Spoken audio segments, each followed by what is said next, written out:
Hi, I'm Carrie Cassidy from Project Camelot, and I'm very pleased to be here with Ashаяna Dean. And basically, I think I'm going to let you do your own introduction as to who you are and some of your background. You know, it's interesting to hear you talk about yourself, just briefly, because we're going to be talking about the material most of the time. Mm-hmm. So, for example, I would say that you are the author of the Voyager books. Part of the appeal is for people to kind of get your personality. Right. And if you get a question that you're not quite prepared for, your personality will start to show. Well, it's showing. What do you do with that? I don't know how to describe myself. No, you can describe me. And it's very delightful, so I don't think you have anything to worry about. So, but at any rate, you want to say you've come here to teach about Ascension. Yes. Would that be accurate? Yes. At this time on the planet? Yes. And I'm known as Speaker 1 in the Melchizedek Cloister Emerald Order, and that was a commission that was given to me. And the other two speakers, there are three of us, are present in the room with us. Okay. You're an American citizen. Yes. In this life? Yes. Okay. And where did you grow up? In what state? Well, I was born in Pennsylvania, and I was raised in Pennsylvania and New York, and then moved to New Jersey, and then moved to Florida, and then to England, and then to Arizona, and then to Colorado, and then back to Florida. Okay, so you've been around. Yes. Okay, yes. Great. Actually, following spiritual guidance, we were asked to move. Once it was past the childhood and adolescent times, the moves were following what I was advised to do by the Guardian Alliance. Okay, wonderful. And you are in touch with what you call the Guardian Alliance. That's what they call themselves. Okay. Yes. And do you consider yourself a channeler? Because I'm aware of what it is you do, but I'm going to ask you questions that may seem wrong. Okay? Feel free. And so at that point you can correct me, and it's totally fine. It's not channeling. In fact, we teach against channeling because it's dangerous.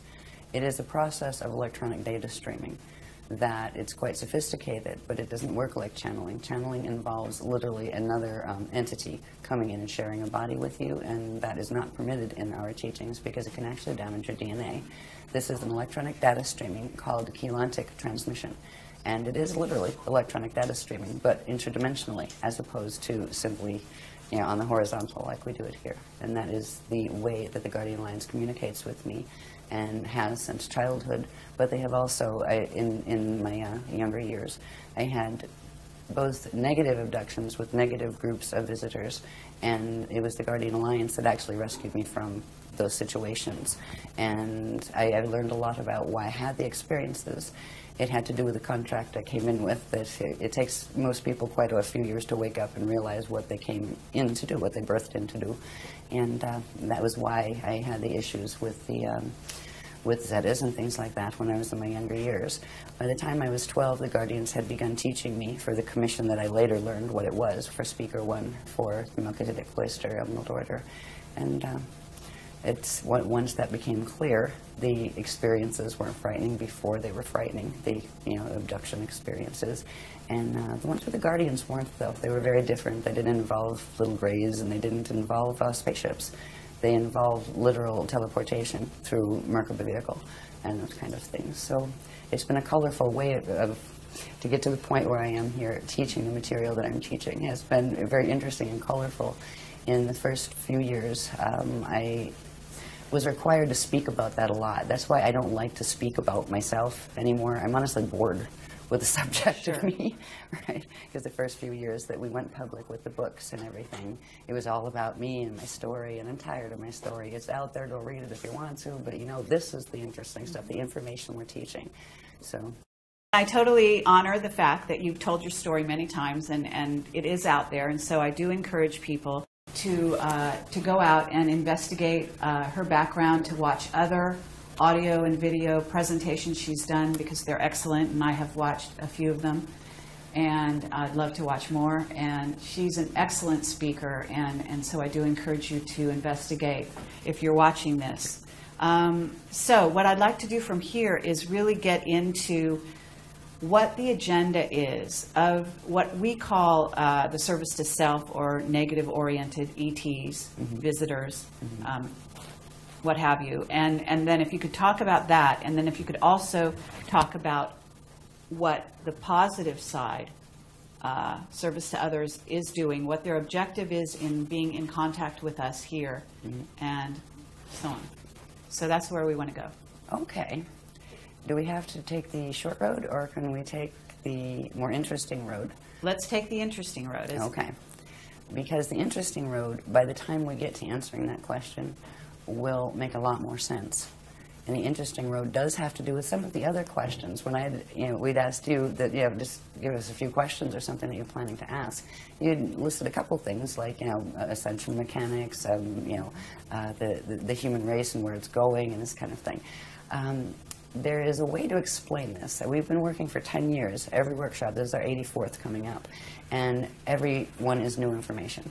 It's the next level of information. So the Guardian Alliance has been providing us with progressively growing teachings since the Voyagers books were out.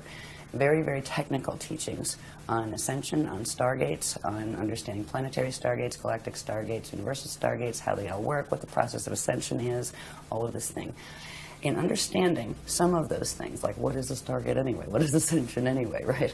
In understanding some of those, it brings us to the point of where we actually are now on the planet, which explains what is going on with the visitors. It explains what their agenda is, why they're doing what they're doing, and what we can do about it, because there is a negative and positive side to this. But the picture is much bigger than most people realize. Even people in the UFO movement and people in the New Age movement, they have pieces of the story. When I found out what this story was as it progressed, because I had my cellular memory turned on for a while, I had incarnational memory since I was very small, so it was not new to me. But when the Guardians revealed progressively the scope of this drama, I was horrified at first, honestly. I was terrified, and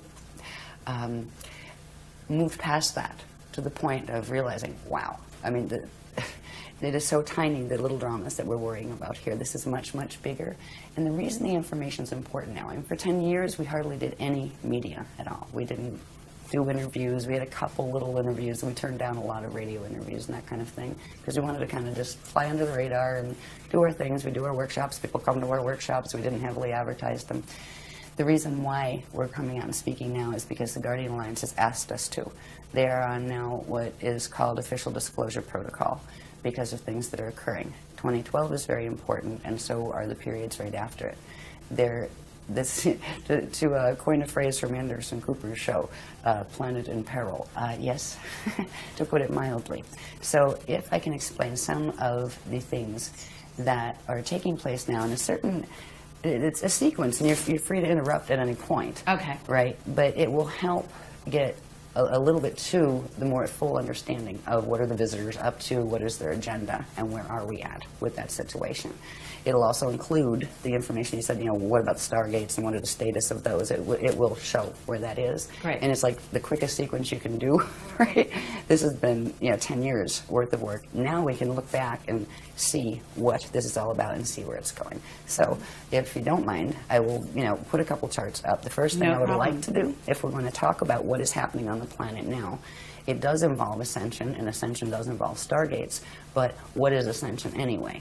There's a quick way to explain this, and it has to do with graphs. And I use graphs because, seriously, pictures paint 1,000 words. If it hadn't been, and all of these graphs are literally transmitted from the Guardian Alliance, and I take them down by hand, and because I don't have computer art skills, so they've all been done in black and white form, and then thanks to a team of volunteers, they put a lot of work into putting them into computer, finishing, so they're decent, most of them are.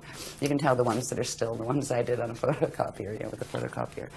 But this particular diagram, and also I will qualify these by saying you're going to see diagrams that are one out of, there might have been 50 diagrams in that series explaining every piece of how that worked, what it is, the structure of it, and all of this.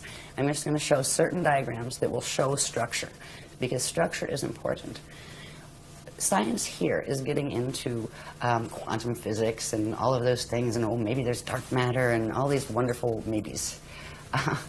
there is a whole order of these things. Yes, there's dark matter. Yes, quantum physics are real, but they have no idea the structures that are involved. This is not a haphazard cosmos or universe. Some of these things, if you're going to understand what Ascension is, you need to understand what context is happening in, and that's why the Guardians gave us the context in the first place. In the early days, they taught us about 15-dimensional physics, and that's not meaning there's only 15 dimensions. Dimensions run in sets of 15, and there are many, many, many different sets of 15-dimensional matrices that have a particular order that form galaxies, universes, cosmoses, plural. It is a multi-cosmos, not just a multiverse. Now, when you think of Ascension and stargates that you ascend through, it implies there is an order of stargates within these greater structures. So I will show you this diagram Let me first. ask you where the diagrams came from.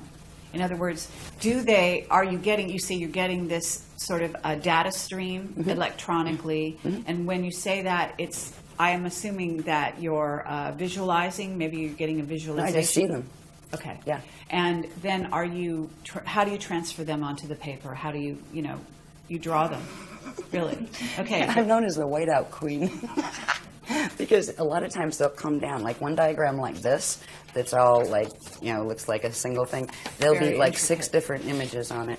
Wow. And like 20 different layers. Okay. And I call it a pullback process, where the whole big thing comes down in one data stream that it might take me like 6 hours just focus completely on one, getting it all down. And that's even without the words and labels and arrows and stuff. That's just getting the shapes and structure. Then we'll pull them out, right? Where I'll make photocopies and white out that part, and then you got that one, white out this part, then you have that one, and you might have like a series of 10 of them out of the one that came in. So it's almost like what do they call those files where they condense everything? Zip file, yeah. So it comes in like a zip file, and when it opens, there's a lot of heat involved, actually. You can feel the DNA activation. It comes through, the chakras activate, and there's like this heat field around me when it's coming through. Or sometimes, depending on the line, because there's different lines, different ones, different levels of the Guardian Alliance communicate, from different places, and some of the lines come in cold, like shiver, some of them come in hot. Okay. So some of them carry the images, and that's where the images are coming from. And at this point, there are thousands of them. There are thousands of intricate diagrams that come in this way. That's great. All right. This one, for instance, this is part of a huge series. And this is a very simple one. As you'll see in some later ones, it grows. If we can think of this, I wanted to use this as a very simple way to explain what Ascension is. Ascension is about evolution. It's actually about re-evolution. The Guardians refer to it as re-evolutionary determinism. Yes, there is a predetermined framework of creation within which creation occurs. But you have free will within that framework. And you start out as part of the whole. They refer to it as the God Source consciousness field. And from that place, you can enter into material experience that is all taking place within that God Source consciousness field. There is no place outside of God. All of this takes place within the body of the consciousness of God Source. They consider the structures in which and through which matter materializes and forms and identities individuate. They consider that part of the manifest body of God Source, and they're talking about the cosmoses being the manifest body. And there is a field of just pure cognition that is beyond that. It is eternal, it is always aware. Time as we know it in linear form is just not a reality there, but it's understood as an experiential quality within the framework of materialization. So in that context of understanding a little bit about how we look at God and the concept of God, yes, there is one. It's not some big father dude on with a big white beard that's going to send you to hell if you're bad, right? There is structure involved in this. Now we went through what is called particle creation, which takes it from the first unit of consciousness in the consciousness field of God that did something and went under certain changes. From those changes, that shape grew and literally created the spherical wheels within wheels, or spheres within spheres, that is the hidden structure behind all cosmic order, and even galactic order, planetary order, and your own body's order, and atoms' order. So this, if you think of it as just an example of a cosmos, all right, you have a center point, right, and you have a sphere. Where you see circles are actually spheres of energy. All right, you have one sphere, two sphere, and a third one in the center, the smaller ones, and then lots of these little ones in the center. What this is showing us is consciousness comes out from the center point into this domain, or this sphere. It's called the Hara body. And first, it individuates into the two larger spheres, and they individuate into sets, and this all happens at the same time, right? Expands outward. These are called, when it expands outward, it's called Ikashi expansion cycles, where consciousness is coming out from the God Source consciousness field into the smaller form or structure of materialization, and expands out through these cycles simultaneously, one on each side. This particular line is referred to as a vector, time-space vector. One end of it is referred to as an event horizon. So one time vector has two event horizons, right? Now, here you have a core, here you have an inner, here you have a middle, and here you have an outer domain on each side. Reality fields take place within all of those. So it's not just that there are numerous reality fields. You have ones in the outer bands, you have ones in the middle, inner, and core bands. The process of coming into existence is expanding out through experiential cycles within the Akashi expansion cycle till you get to this point. When you get to this point, now you'll see in this next graph, these are actually time cycles with names. They're called yugas. And when you get to this, which is called the Kali Yuga, there are several options. And one of the options, which is the natural evolutionary process, which is ascension. That is the natural process by which eternal life beings, and everybody started as eternal life beings, would naturally undergo. After you expand out, get through the incarnational cycles here, and you would go through what is called a Christ star turnaround, all right? Where you enter these little cycles behind. They're called the Adashi return cycles, where they're going back into source cycles.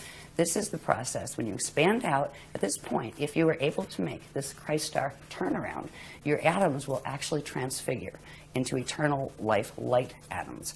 And at that point, whatever form you hold there becomes an eternal form that you can materialize and dematerialize at will. You become what's called an Adashi adept.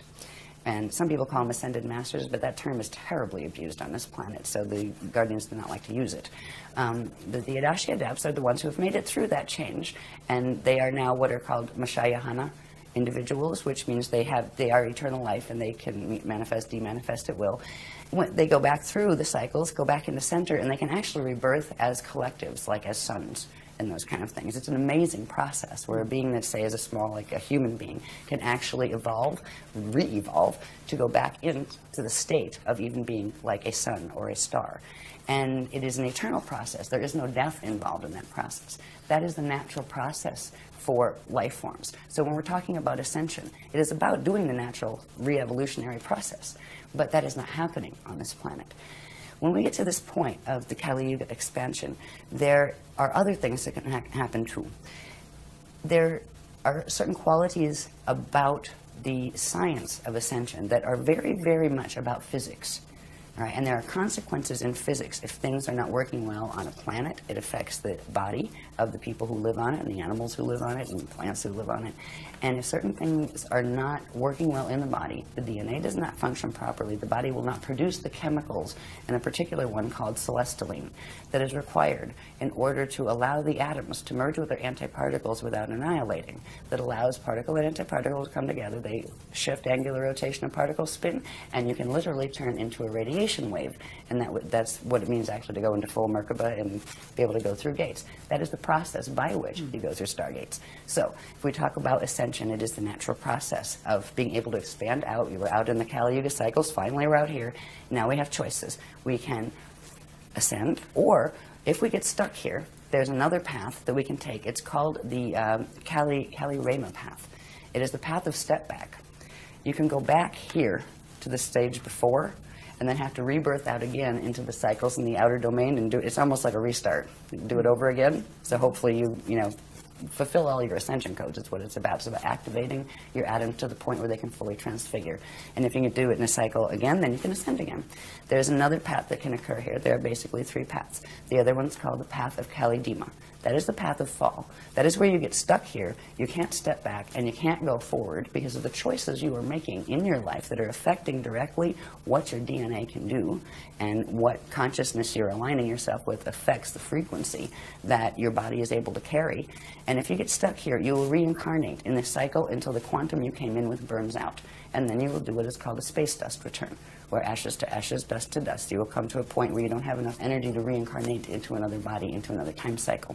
and you will eventually simply just go back, and eventually everybody goes back. But if you go back in ascension, you go back whole. If you go back and step back, you can come back out and go back whole.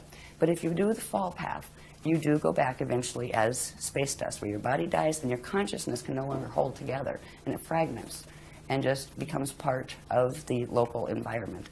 But the local environment at times goes through natural cycles that have to do with Stargate cycles and ascension cycles, where all these little time tracks pull in together and then come back out again.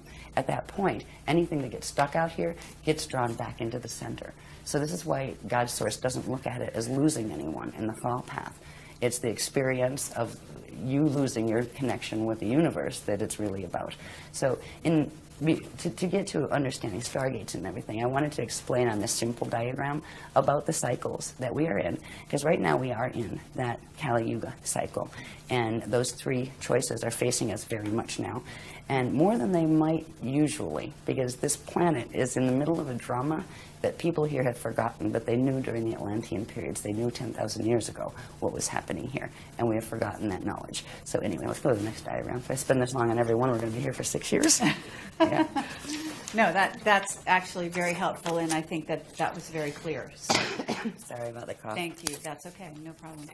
This next one is just a little bit it's similar to that one. It's showing the structure of that one a little more clearly. The reason I'm showing you this is just for down the bottom here. I'm not going to read them all or anything, but the detail level that we're giving. Each of these different states, we've talked about the core and the inner, the middle, and the outer domains of reality, within which reality takes place, right?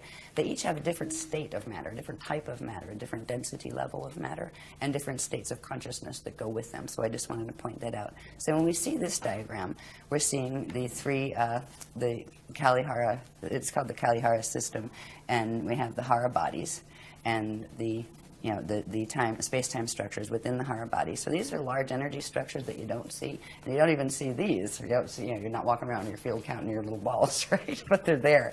This structure, the cosmos is created with this structure, but it's much more complex. But when you see it, it implies structure, but also time and evolution. And that is a good way to show the ascension process, where you expand out, you go through experiences in the time levels of the time matrix, and then come back in through the Adashi return cycles. So the word Adashi, for instance, is something that is special to us, because we are following the path of Adashi, the path of Christ star return.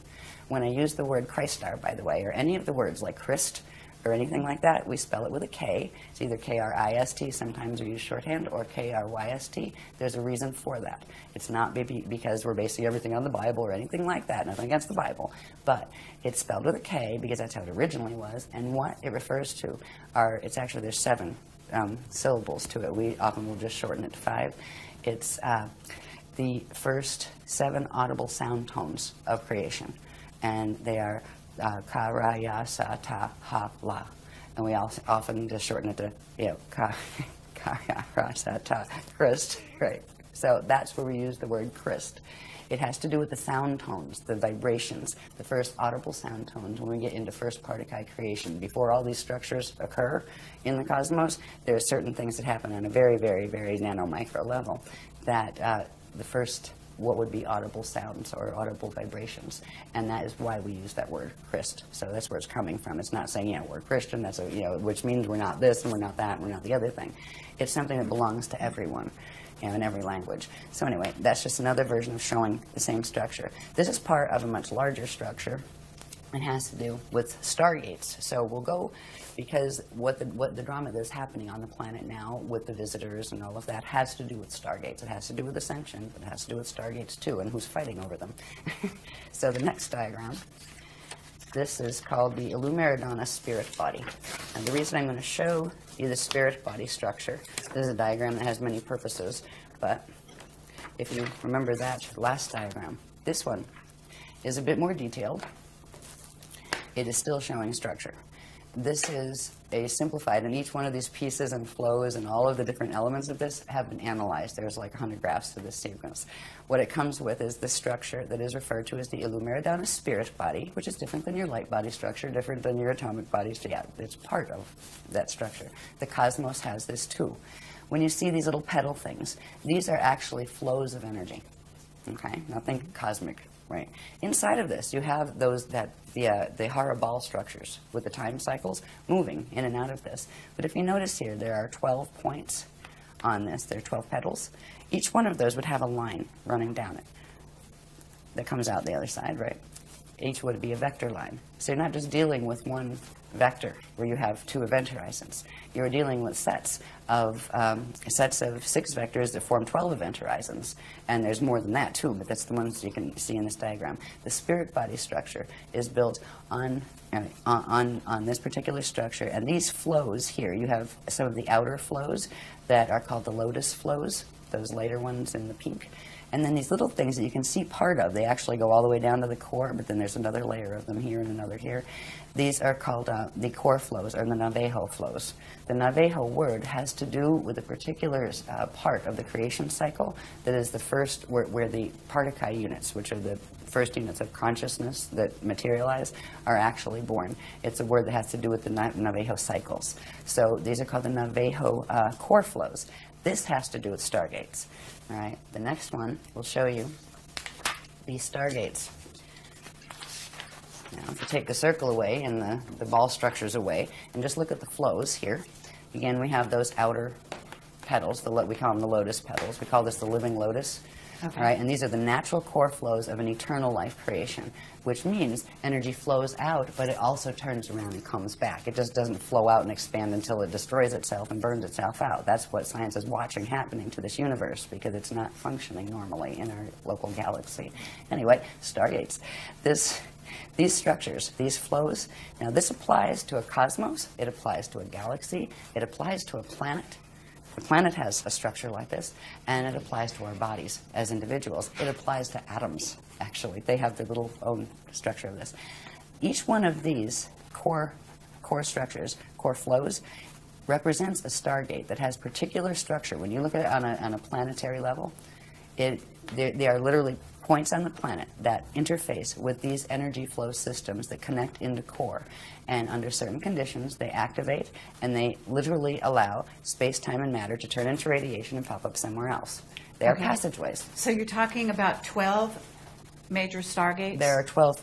They go in sets of 12. On this planet, there are a whole lot more, because the main 12, which are called the Halls of Amente stargates, they actually fell in 2003. They fell under the control of the service to self groups, let's put it that. We call them the FAs, fallen angelics, right? That's what we refer to them as. And there are about 5 different, what they're called interface gate systems, that were put here by the Guardians a long time ago, because this isn't the first time that there's been gate wars on this planet. In fact, 2 seedings of the human race were wiped out by the same type of, they call them Templar wars, because they're fighting over the Templar. The Stargate system on a planet or in the universe is referred to as the Templar, and that word refers to template pillars. That's what the Templar word means. That's, I mean, the whole Knights Templar and all of that stuff. I mean, these things were from the old records from Atlantis. They had pieces of them. So anyway, when we're talking about Stargates or Ascension, in Ascension, the process of doing that turn around and be able to go back into the eternal life cycles has to do with getting your body able to where you can pass through the natural structures of stargates. Now, that's great if you get your body in shape, but if you're on a planet that's Templar is messed up, you're going to have a problem. You'll get stuck on the planet, and your body will reflect whatever distortion is in the planet. That's why people right now die on this planet and don't ascend instead. Death is not a natural condition. It occurs on planets that have a distortion in their stargate structure, where the natural flows are not occurring, which creates distortions in the biological forms on that planet. So we have been locked into this planet. This has been a prison planet for at least 13,000 years. And actually, it went further back than that, but there were little bits of times where the gates were working properly. This is the first time. Why everything's coming to a head right now is because it was known in 22,326 BC, which was the last stargate opening cycle, and that one failed, that this would be the next one. They knew this time period would be the next one, because there's a specific time frame in which the gates open, and they stay open for a period of time, and then they close again. That's why it's all coming to a head again. Okay, so, but when you're saying the gates are going to open, you're talking about the 12 that have been taken over, so to speak. Those, I'm assuming, are not going to open. Oh, yeah, they're opening them. They're going to be and open. we're opening the others. The Guardians are opening the others. Okay, even though they were taken over, they're able to go in and open them. Oh yeah, they open them into the black hole wormhole systems. Oh, into an, okay. Yeah. Well, you can still use them, except it takes you into fall systems. Right. Yeah. So, and that is so what is there has happening to be on this alternate stargates that are going to be used. Mm-hmm. And that is what we have been helping the Guardians actually bring. You have to. They need to be activated. They're very old, dormant systems, but they're rescue systems. Okay. And at this point, the reason why the Guardians are even speaking publicly about this information in interviews is because in I think it was March 25th of 2007, something occurred in the solar system that just shut the program down. We are on a 200-year evac program, period, and that's it. The gates are closing permanently. The gates are closing in this galaxy permanently in 200 years. When you say something happened in the galaxy, can you explain a little more? I'll get to that. Okay. Yeah, okay, well, there's some other diagrams for that one. Yeah. This is looking at one of those core flows, just its structure, and there's a pillar, a chamber inside of this. There's Merkaba fields that activate, which we'll deal with later if you want to see some of those pictures. But this is one of the Navajo core flow gates. Now, the other ones that aren't shown on here that look like the lotus petals, they're usually the flows that when a stellar activation cycle happens, they're usually the only ones that open because they will take you to the next density level up, or even 2 densities up. They'll give you vertical ascension, but not diagonal or going back in and back out again. They're very limited, actually, in their capacity, but you can still ascend through them. When the planet, and the only time they open these is if they are seeding a new race on the planet or if they are evacuating a race on the planet. And these core gates are opening on the planet because this is an evacuation. We have a 200-year warning because something happened with the sun that is it's not going to be, one is not going to be able to live on this planet by about 2976. And it's going to be before that, actually, but that's when it explodes from what they said.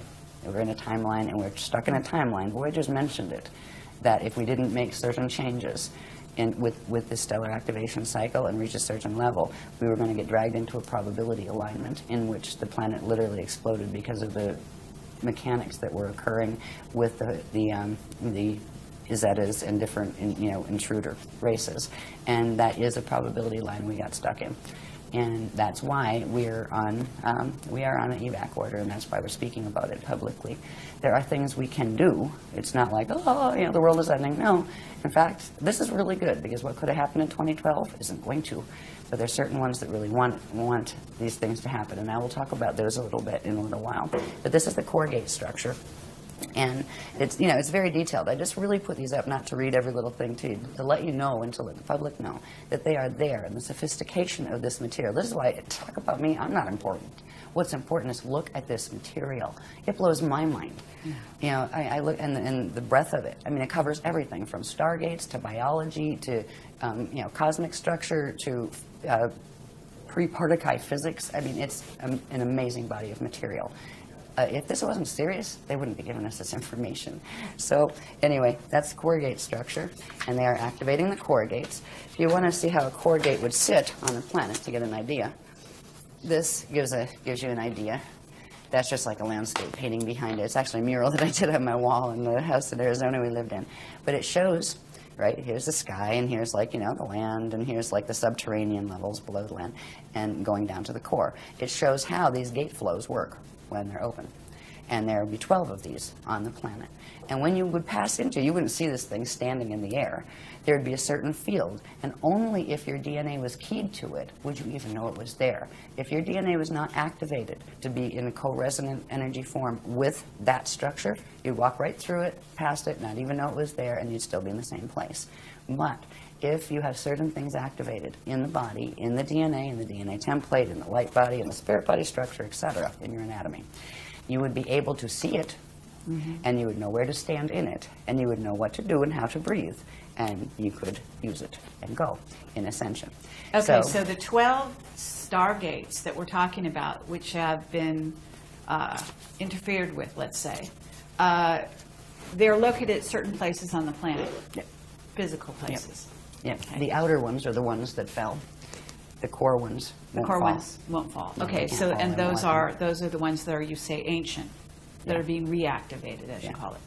Okay, and those are also located at certain Yes. places. And in different places. Different places. Yep. The outer ones surface at in one set of 12 places. So there will be these a in lot another. of misdirects, I'm thinking, and there are a lot of misdirects going on the planet right now, to where certain people are directing people to focus on certain areas of the planet which contain these stargates, thinking that they are, ascension stargates, when in fact they are taking them to another place. Yes. It's not so good. Exactly.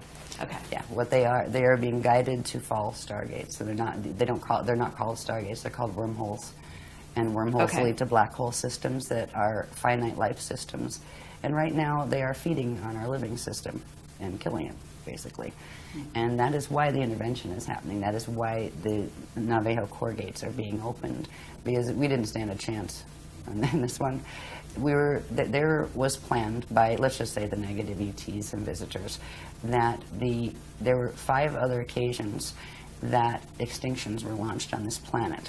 They were before the humans were on it. This was going to be the 6th extinction, and it was scheduled for 2012. And because of what the Guardians are doing, that is not going to happen. We're not fighting with anyone. We're standing. We're standing in the frequency as the Christ, and we were being taught Masters Templar mechanics to be able to assist them. We're the ground crew, just like on the other side you have what we call the Metatronic crew that are working the Atlantean Death Star Merkaba stuff that is what runs the wormholes. There's a whole bunch of people running around thinking they're doing Ascension that aren't. And that is what is heartbreaking. Yes. When I started to go public with the Guardian teachings, like, oh, great, it's going to be great, and the New Age movement, and everybody, we're going to love each other. Oh, my God. I ended up like the black sheep in the New Age movement. Why? Because we exposed the teachings of Thoth. Not any of the people here. We exposed the records. Thoth broke the Emerald Covenant way back in the Atlantean period. He stole one of the CDD plates, took the knowledge from it, and created the Emerald Tablets of Thoth, which had a bunch of mechanics that were the Death Star mechanics. He helped in the takeover, and he still is. Because that being is still in existence. He pops back and forth. He can travel through time in his little Death Star Merkaba. But it wasn't just Thoth. There's a whole bunch of them. So when it was pretty heartbreaking as this information, because I was thinking, oh, great, we're all going to love each other, and it's Ascension time. Yeah, right. It didn't work that way, because nobody wanted to hear it, and it's too bad. At least there were some people that wanted to hear it, because they came to workshops.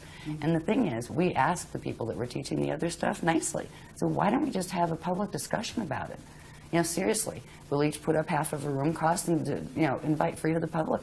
And just let's discuss the topics, the issues. They wouldn't. But what they started to do was blackball me behind my back at their workshops, tell people to be afraid of me, tell them, oh, you'll die if you use your Merkaba that way. We had more Merkaba mechanics than they could dream about. I mean, they couldn't touch the stuff with a 10-foot pole. That's why they wouldn't even take on the challenge of, come, let's talk about it. Let's talk about the history. That's, that you can say, well, it's this or that. But these mechanics are indisputable, because they don't have the things that link them together. The Guardians showed us all of these different things, sacred geometry, how it fit, not just, oh, here it's a this. What is a that? What does it mean? How does it connect to the cosmos? They showed cosmic structure in order to show how it's supposed to work, and then they showed where the distortions they're teaching fit and what they do to pervert it. So it's been very intense since we came out with the work, and it hasn't changed. But there's a group of us that just resonate with this and go, wow. Yeah, just, wow, okay, no problem. Well, that's one of the reasons I'm here. And, I'm aware of the distortions out there. I'm aware of the attacks and so on and so forth. And again, I have to say that people need to really go into their hearts. They need to use their heart and their intelligence to discern what resonates. And we're presenting this as what resonates, I'm going to say personally with me, but also with what I think people need to be aware of, and then they make their own decision. We've got plenty of the other side of information out there, and I think it's time that we hear from this side.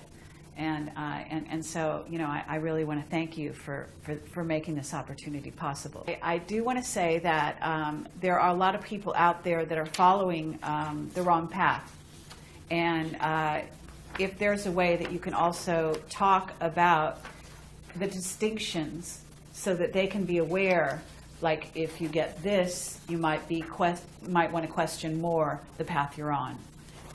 In other words, certain things will come to the fore during meditation. Certain things will come to the fore even in their everyday life, where they're getting a lot of interference on certain levels and so on and so forth that can indicate that they are being tapped into by service to self ETs. And if you have that and you want to sort of share that, we don't have to do it now because that would be maybe off the topic a little bit here, but later on. I think we'll probably come in that if we can move a bit with the sequence. The reason why the Guardians gave this sequence was because it's an easy way to touch a whole bunch of the bases, give a rounded picture that go right into answering the questions that you wanted answered. Okay. So if you want to go off the sequence, it's okay, but I think... No, let's go with this. And also, just one other thing that you're saying, we got this information, and you're talking about yourself. Are you talking about other members of your group also getting this information? Some of us do. Okay. Yeah, we all have a kind of special relationship, our own special relationship. I have the translator's contract, which means I'm the secretary, right? I take down the writing. But even like the other speakers have a rapport also with the Guardians, and a number of people in the groups have developed a rapport with them as well. In fact, we work with them to help them to do that. That's what the Guardians would like, is to start communicating where they can start teaching people directly, because we're like a little bottleneck on the information. It's only given through the workshops and that kind of thing. Yeah, so I talk about it as we, not that I'm a plural, but that there's a bunch of people that are interacting with the Guardians directly. I'll just go really quick on these then, because there's another point I want to get to. That we can pop through these, but I want to bring something up that's very important. As far as telling the difference between some of the teachings, too, this in general is just showing basic Stargate structure, like how they work when you have the core gates we saw before. These are what happen when you have those other flows that happen, the lotus petal flows. When you have a Stargate area, you have two vortices of energy, one electrical, one magnetic, and when they activate in the center, they come together, and one goes down, one goes up, and they form what's called a Biveka Merkaba field. All right, and that Merkaba field is, well, what does it mean? Moving light body, Merkaba, right? The Merkaba field is the field that actually, if it's around you, if it's a natural one that occurs around you, it's also occurring within you, and that is what allows your atoms to bond with their antiparticle and transmute and transfigure so they can go through gates. So this is basic Stargate structure as far as the Amente gates were structured on this structure and those kind of things. There's more to that. There's the Merkaba part.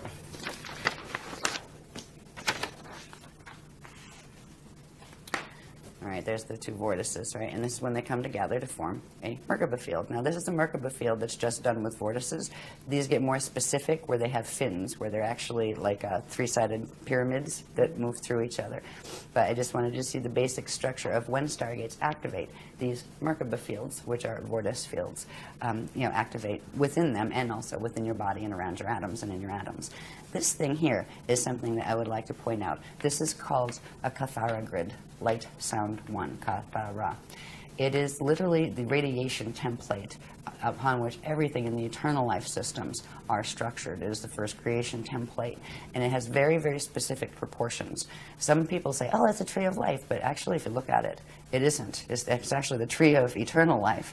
When you see something that is different than this, say it has maybe 10 of these centers instead of 12, right? It says 12. Or maybe it's longer and skinnier, or it doesn't have the lines in the same way. What that is a twisted radiation creation template. And it's passed off as a tree of life. In certain teachings, it's actually the tree of artificial life. It goes with what's called the Death Star, Atlantean Merkaba mechanics, the Metatronic mechanics. This is the natural structure of what is called a Kathara grid. And in a minute, you see how important this is, because literally the structure of the cosmos, of stargates, but all of those structures we saw a little bit of with the circles, the spheres, right? Wherever you see a sphere, it implies we call these the bones. You have the bones and the balls. The bones are the radiation template that is built on Kathara grid. And Kathara grid will always have these proportions. They're very specific proportions in relation to each other. And that is a living template. with that template, and the structures built upon it will be living. Our body structures, we have one that runs through our body that right now is very mutated because of the planet, and we'll see that, a little bit of that later. But we are moving to reactivate the natural imprint. So the cathar grid I wanted you to see because it will help you understand the maps. If you're going to understand stargates and wonder where, okay, if I ascend, where am I going? Right? Seriously, like if you're going to leave, where are you going? Do you even have a clue as to what the choices are? You know? Like, they've shown us where these maps go. This is the beginning of understanding maps. I'll just show you this really quick, because this is showing, there's a sheet that talks about, I'm not going to talk about all the proportions right now because it's heavy detail, but this sheet explains about how this actually controls how particles interact with each other and all sorts of things, from angular rotation of particles, spin of particles in universes, and that kind of thing. So this is just showing the specific proportions that is very important. So when you see something using as a sacred geometry, this structure that is not built on those proportions, it is actually representative of one of the other teachings that is teaching distorted template mechanics that have to do with wormholes and black holes. All right, so anyway, next one, please. Interesting. Yeah, the more this came out, the more horrified I was. I really was. I was like, oh my God, please, you know, I don't want to have to talk about this, right? It was very hard. Now at this point, I have to have a sense of humor about it. You know, where it's, okay, so I am the pariah of the New Age movement, whatever. Somebody has got to let people know about this. That's why I still do, because it makes more sense than the other stuff that's being taught. And there's so much love in these teachings and in caring about people enough. Like, okay, so you might be mad at me because you liked that paradigm over there, and I just kind of don't mean to be a whistleblower, but if you're hurting yourself with that Merkaba, maybe you should not do that, you know? Anyway, go back on this. Sorry. This is showing simply, remember that little cathar structure, right? Well, here's one. Here's another. These cluster, all right? These are radiation templates that cluster to form very complex structures. This particular structure we call the stairway to heaven, all right? One of these cathar grid structures would hold 4 density levels of our local universe, all right? Let's say the Milky Way galaxy, but there's actually more to it than the Milky Way. So that would be like our local universe. It actually includes Milky Way and Andromeda M31 galaxy, all right? And it's connected to another one. The one at this angle, 90 degrees to it, would be considered as parallel. It also has a light field that goes with it. So these are intricate structures that are formed from these templates. And where you see these structures, these are the bones again. You will have spheres of energy and spheres within spheres built upon them. So there are various levels. These are called the Veka systems, and 4 Vekas come together, and at the center an Eka system forms. And the Eka systems form a cluster, and they form what's called an Akasha system. Then there's an Akasha A system and Akasha Aya system, and they all form this big cluster that's called the Yukatarista body. The Yukatarista body is one cosmic creation body.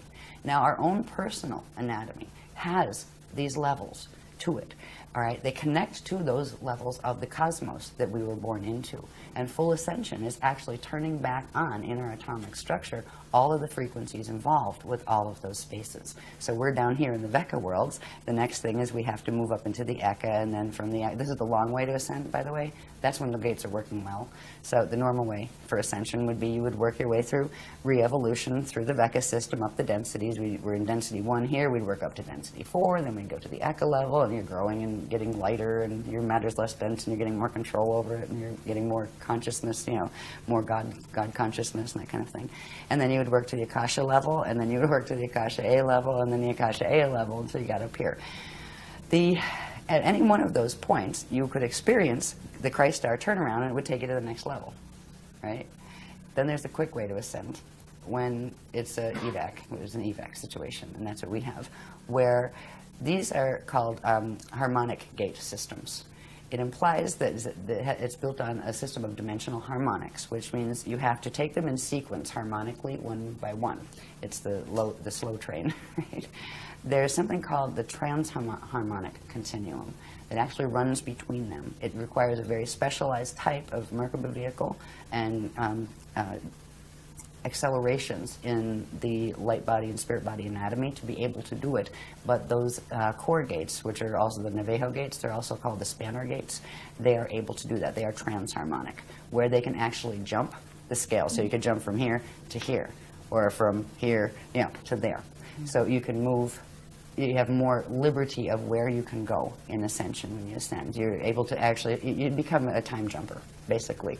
Instead of just a straight, ascension the hard way, you can go boing, boing, boing, boing, that kind of thing. So that is the system we're working on, because at this point, all of the natural structures of the outer gates have been damaged. The Amenti gates are damaged. We are stuck down here. And the same thing is happening through the Milky Way. It's not just here. It's not just in our solar system. Our solar system is a mess, but the Milky Way is a mess too. That black hole at the center, that's not an accident. That was done on purpose. That was done 360 billion years ago. Milky Way actually used to be a part of the Andromeda Galaxy. And it was literally forced into what is called fall. And now there's many light years between them, at least a couple. I forget how many light years were between them, 2 million light years, something like that. But they were once one. That is actually our home galaxy, the Andromeda M31. But right now we're in the Milky Way, which is a fallen phantom part of it. And there's still, it wasn't a full fall system until recently, when certain changes occurred that mean the quantum of energy going into the negative fall path is larger than the one pulling back the other way. And at that point, it's a galactic evac where they're pulling out the ones who can still go. The consciousness that can still follow the ascension path is being evacuated out, because the gates will close. Once they close and the system falls, that system won't immediately blow up or anything. It will have a finite lifespan. It no longer has the direct currents coming in, the inflow of currents coming in from the larger structure of space-time and source. So it becomes a finite system that feeds on itself until it eats up its own quantum, and then it implodes and goes back as space dust. So we are at a crossroads, a huge crossroads right now. We are on a planet that is going in the fall direction, but this planet's actually going to take that path I mentioned, the step-back path, but that requires losing its body, and it's going to do that. Not while we're on it, but that is what we're headed for. But right now we have 200 years before these gates close in the Milky Way galaxy, and that includes here. So this is why they're giving the advanced ascension teachings now, and that's why crazy people like me come out and talk about them with the vocabulary, because we could use a dictionary on this. No, I mean, I expect people, it's good if they go, what did she talk about there? I don't get it, or go investigate. You see, right. We're not here to answer all their questions, actually. Okay, well, I don't mind. Investigation is getting involved. Right. And if they get involved, they learn. And then it becomes part of them. Yeah. Well, so when we see the structures, when I'm showing things like the structures, these are structures that are not known out here yet. They have words that describe them.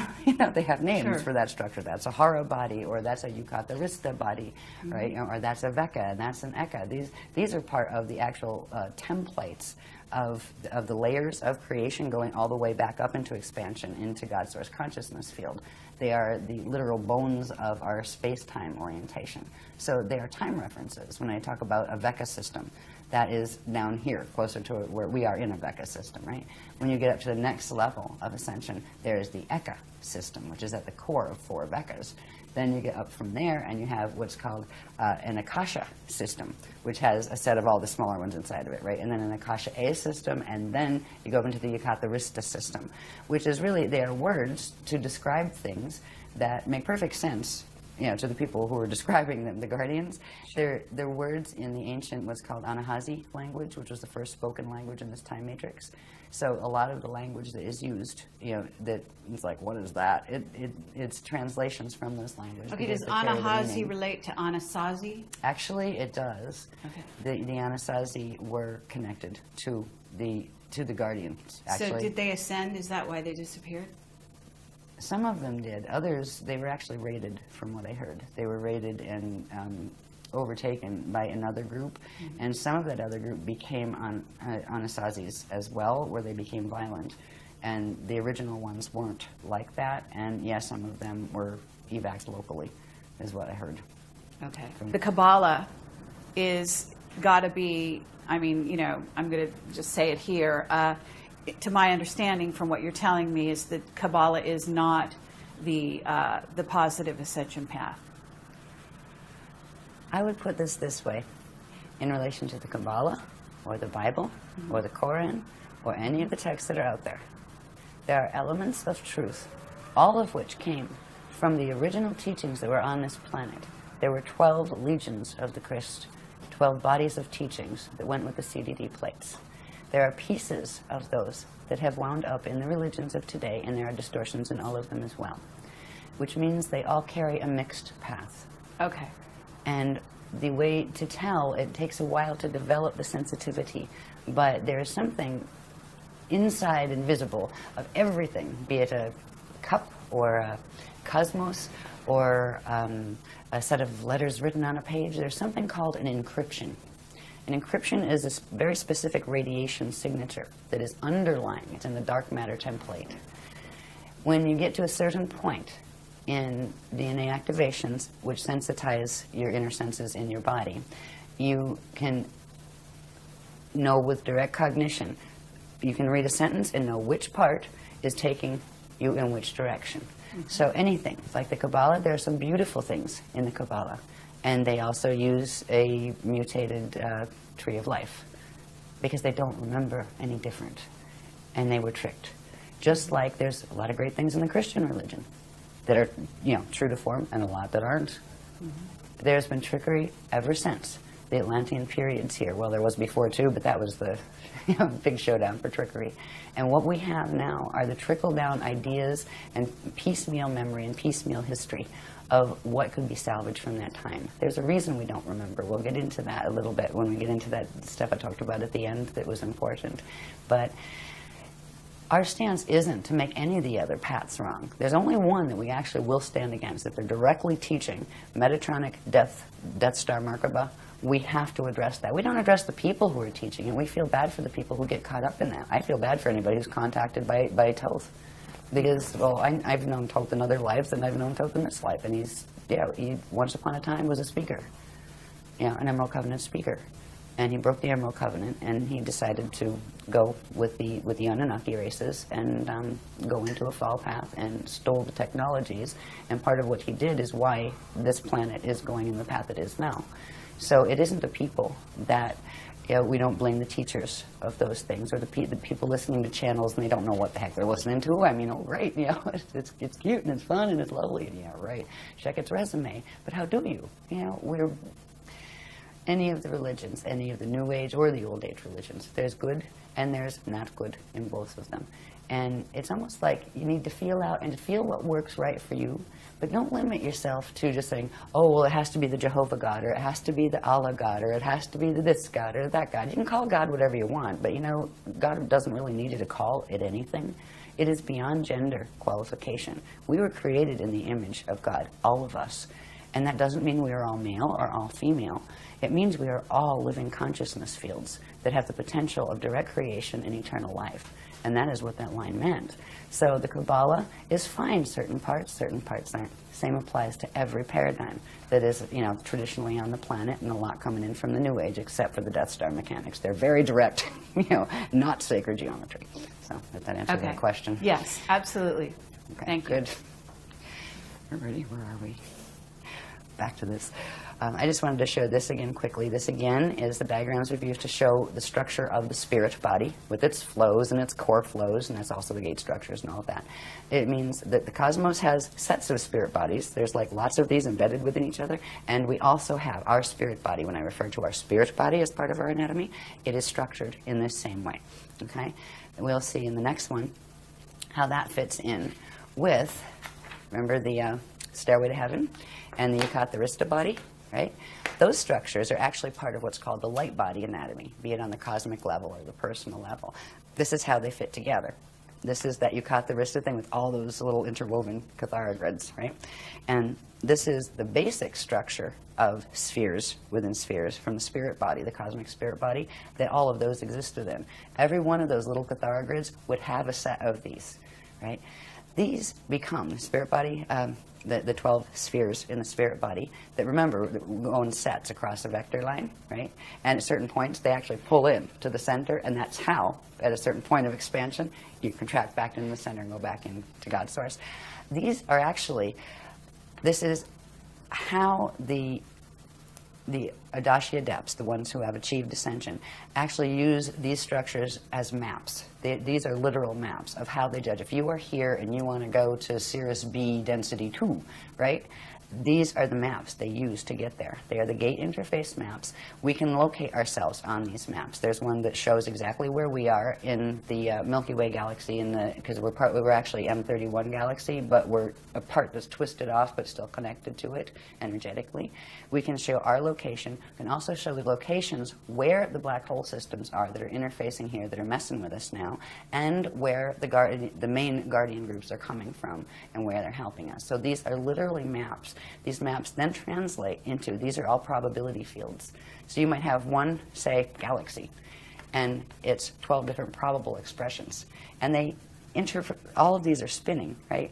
And they interface with each other all of the time. So they're like bubbles within bubbles that don't collide and collapse each other. Well, they're not supposed to. If they're doing the Death Star mechanics, they actually do. But there's a natural system of probabilities. So it's not just we have a parallel universe, right?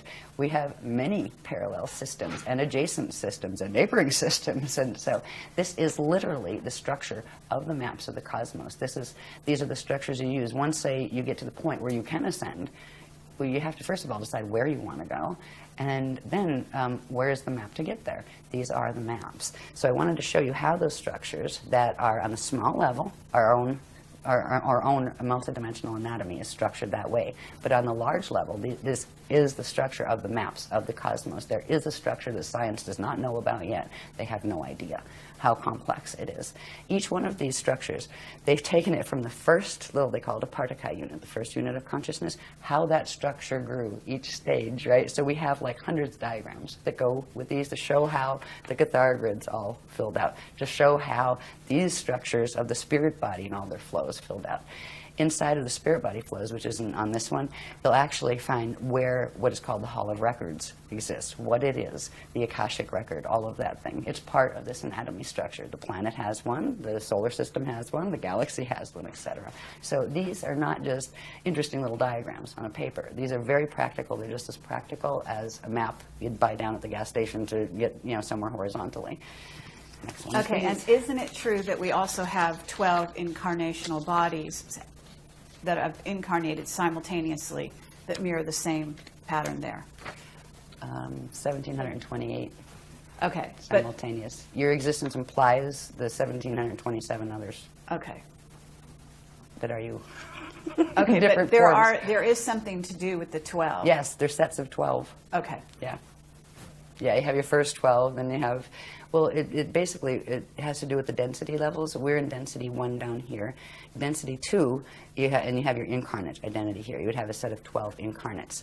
And if you put those 12 back up to density 2, you would have one soul, right? That is your soul, your density 2 level of identity. Now, that one soul would be a group of 11 others. It's part of a set of 12. Sure. And you pull all those together, come up to density 3, and that's where you are an oversoul. And that oversoul is a part of a group of 12 oversouls. That you pull it up to density 4 is an avatar. And then you have a group of 12 avatars, pull it up to density 5, and then you would have your Rishi identity, which is your fully formed Vecca level identity to come into the densities down here. But there's other levels of identity that go up beyond the 15-dimensional system. Those 5 densities that I just talked about each have 3 dimensions. So there's your 15-dimensional stack right there in one time system. So does that help? Yes, yes, that's and great. 12s. 12s, Yes. many 12s. Yep. This is just a real quick glimpse to show that these time cycles that we've talked about in relation to these structures, they are quite specific. These were given as far as time frames. One time vector here on this planet, and they're using translations into Earth time. As we know Earth time, one time vector is 738 years. One time continuum is 4,426 years. One Uego is 26,556 years. A Uego time cycle is a Stargate cycle. That is when the Stargates on the planet open, once every that period. Right? Right now it's distorted into what are called the false Yuga cycles, and we'll show you what that is at the end. But these go all the way up. There's galactic levels, there's universal levels, and these are the structure of time and how it works, and that yes, you can take it right into periods of time. It is because we are in a stellar activation cycle right now, and the last one was 26,556 years ago, and it failed. The gates did not open. They had to be shut closed because we got raided. That was called the Yanni Massacre period, where it was there was a lot of ships mowing people down, actually, in that one. Okay. Beam ships. And was this, we're not talking about Atlantis here, we're talking prior? There were several phases of Atlantis. Okay. All right, the last phase of it, the last pieces of it went under in 9558 BC. But way before that, there was Atlantis. There was in seeding 1, there was an Atlantis. In seeding 2, there was an Atlantis. And on Terra, there was an Atlantis. That's where it all came from. And a Lemuria. We had Lemuria, Lumania. There were different spellings of the names, but they were the same places and the same soul groups inhabiting them. Yeah. So this was like the 9558 BC period, the last period, that was like the late Atlantean period. So there was a lot of Atlantis period anyway. But these Stargate cycles, this is the cycle that our gates open on. This planet's gates are supposed to open on the 26,556-year cycle. It's now been shortened because of what they're doing to the planetary grids and the Stargates and the Templar to what's called the false Yuga cycles, which is plugged into the precessions of the equinox, which is not natural. And we'll look at what that is about and when that started, because that really came into fore about 13,000 years ago, when a major victory on, and this was an Atlantean drama, a major victory on just, let's say, the dark agenda side had occurred. They created something called the Toral Rift. It is a time rip. And they literally plugged Earth's Templar into this time rift and knew that when it came to the next stellar activation cycle, they would use it to draw Earth in. It's not just Earth they're after. Earth connects still to its corresponding planet, or star actually, in M31 that is called Eartha. There is still a direct energetic link between the gates. They're after M31 as well. So it's much bigger drama than people here realize. They're not just after little Earth. Earth has always been a fighting place because of its connection to the larger universe, and because it was connected as part of what was called the Crystal River Host. That was when, a long, long time ago, 360 billion years ago, when the Milky Way fell out of M31, there was a whole collective of guardian beings from various other, I hate the word ascended just because of the way it's misused down here, of the Adashi Adepts, people who formed a coalition to assist in trying to re-evolve the Milky Way back into its natural position so it could continue as an ascension system. So, excuse me, I'm getting interrupted. They want me to go somewhere else. Okay, I don't know. Sometimes it'll happen. I'll let you see that. I don't have to let you see that, but I did. All right, they're saying go somewhere else for now. We'll come back to that. Okay, anyway. So they don't want me to talk about galactic history yet. Okay. Yeah, I get that sometimes, even when I'm on stage. Okay, where I'll just get a little, hello. Okay. Why are you saying, what is their motivation? And if you want to put this question off till later, we can do that. But what you're saying, they were after Earth. They were after Earth, and they were after it because of its connection with the larger universe. So why? What is their motivation for taking us down, for closing it off and making it a finite system? Right. What is the core objective? Food. They're in a black hole system that has fallen. Because of the nature of the physics dynamics involved with creation, the way eternal life creation works, is when a thing falls, it loses its connection to the inflow and backflow of energy from the source consciousness field, which means it gets left with only the quantum it had when it fell. Now, everything is spinning. That takes energy. It uses up its energy, and if it doesn't suction energy off something else, it will implode and go back to space dust return, which is what a system was meant to do, so nobody gets stuck and everybody gets to go home, either as space dust or, whole through ascension, whichever, at least you go home. These groups that have adopted the false creation, they've tried to recreate the creation because they didn't like the consequence their own choices brought to them in relation to the physics reactions to the actions they took. They ended up in a false system, and they wouldn't face the reality that, you can make peace with that. Even if you're in a false system, you can say, well, you know what, that was pretty dumb to get ourselves into that, but we're here and we can handle ourselves with grace. We can still love creation. We can still act in loving ways. They decided instead it would be more interesting to keep themselves alive by using a vampire technology. They're going after it for quantum food, to feed their system. If they can harness this system, literally the entire quantum of energy that is in this system will be drawn into their black hole system, which will give their whole system more life. So they're postponing the inevitable But they keep using these technologies to do that, and they prey on living systems. But there is a point in time where that backfires, and they're getting very close to that point too. So anyway, that is the core motivation. Okay. It's not that anybody's mad at anybody else, or they're fighting over this toy or that toy. This is big. They're fighting over survival, and they feel that they have to kill the living systems in order to have that energy as food, period. And that becomes the most important obsession for them. And it is a twisted thinking. When a being gets that far into de-evolution, where it really has no remorse, they don't have what you'd call emotional bodies like we do anymore. They don't care. They just take. And they don't care about giving. They don't think about that. And they don't want to hear it. You can't rationalize with a certain level of fall consciousness. So that is what we're dealing with. And that is why. It is a very large story. But it's really not very personal story. You know, it's like, don't take it personally. Do you take it personally if you're swimming and a shark rips off your leg? It's a shark. Sure. You had a leg. It swam by. I mean, you know, are you going to hate the shark? It's just doing what its instinct moves it to do. And that's kind of like what is happening here. So that's how I've been taught to look at it. And I'm at peace with it. I don't like it, but I'm at peace with it in that regard. But I will stand for the things that, for me, that mean most to me. And I believe in the loving creator God source field, and I believe in being fair to people, and I believe in telling the truth even if it's hard, and I believe in facing the truth even if you'd rather pretend it wasn't there, and dealing with it and taking it forward from there.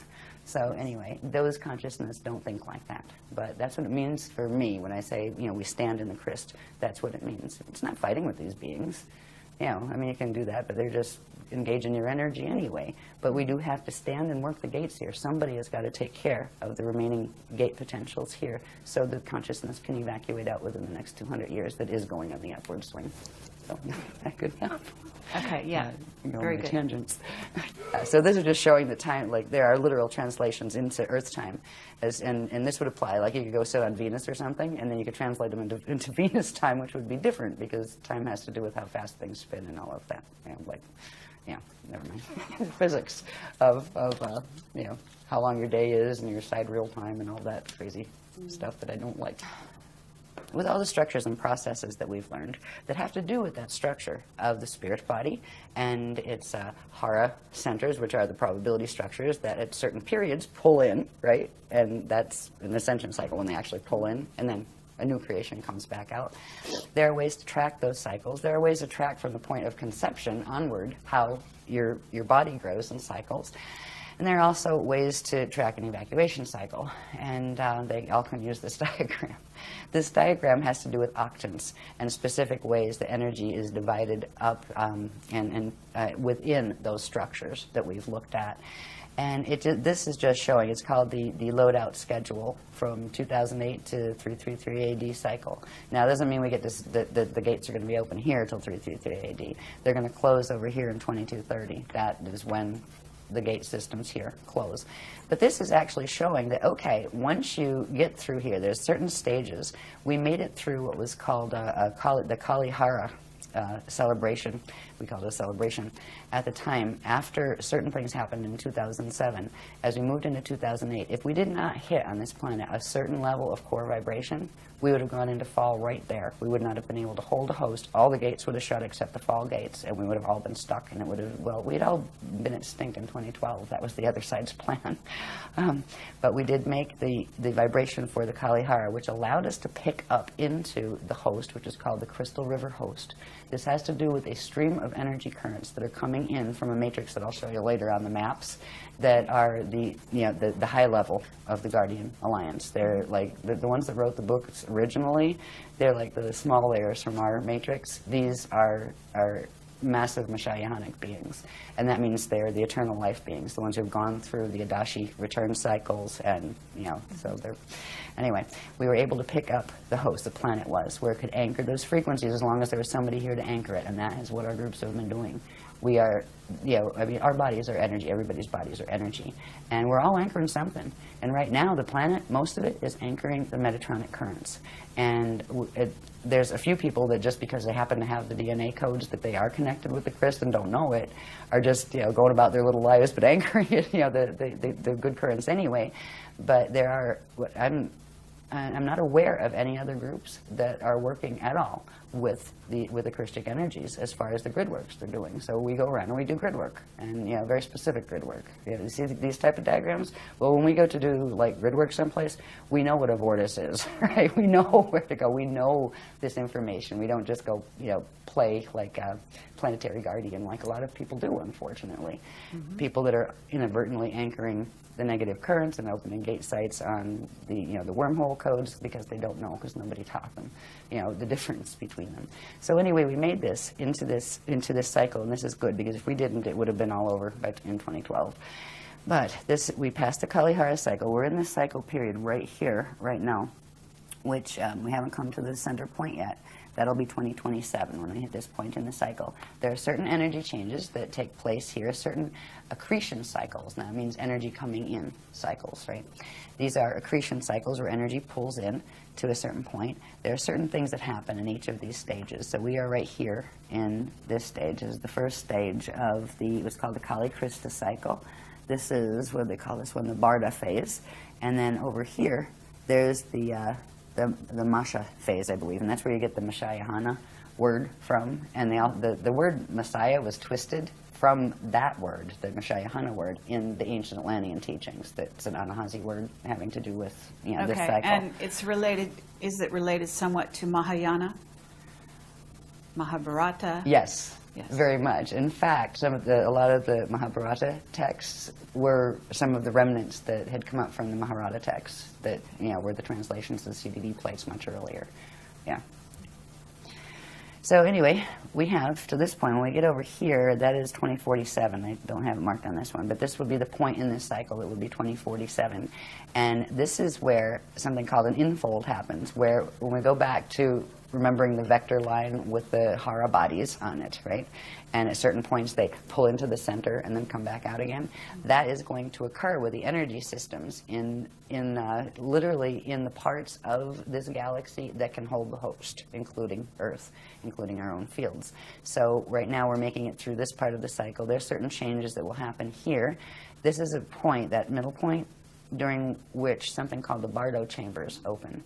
Now, the Bardo chambers, it can be a pleasant thing, or it can be a time when people evac the quickest way possible. And we are still looking at the potentiality of there could be major Earth changes that occur during this period. And that's and at this point, it's like if we get that far, because what's happening between now and 2012 is pretty rough.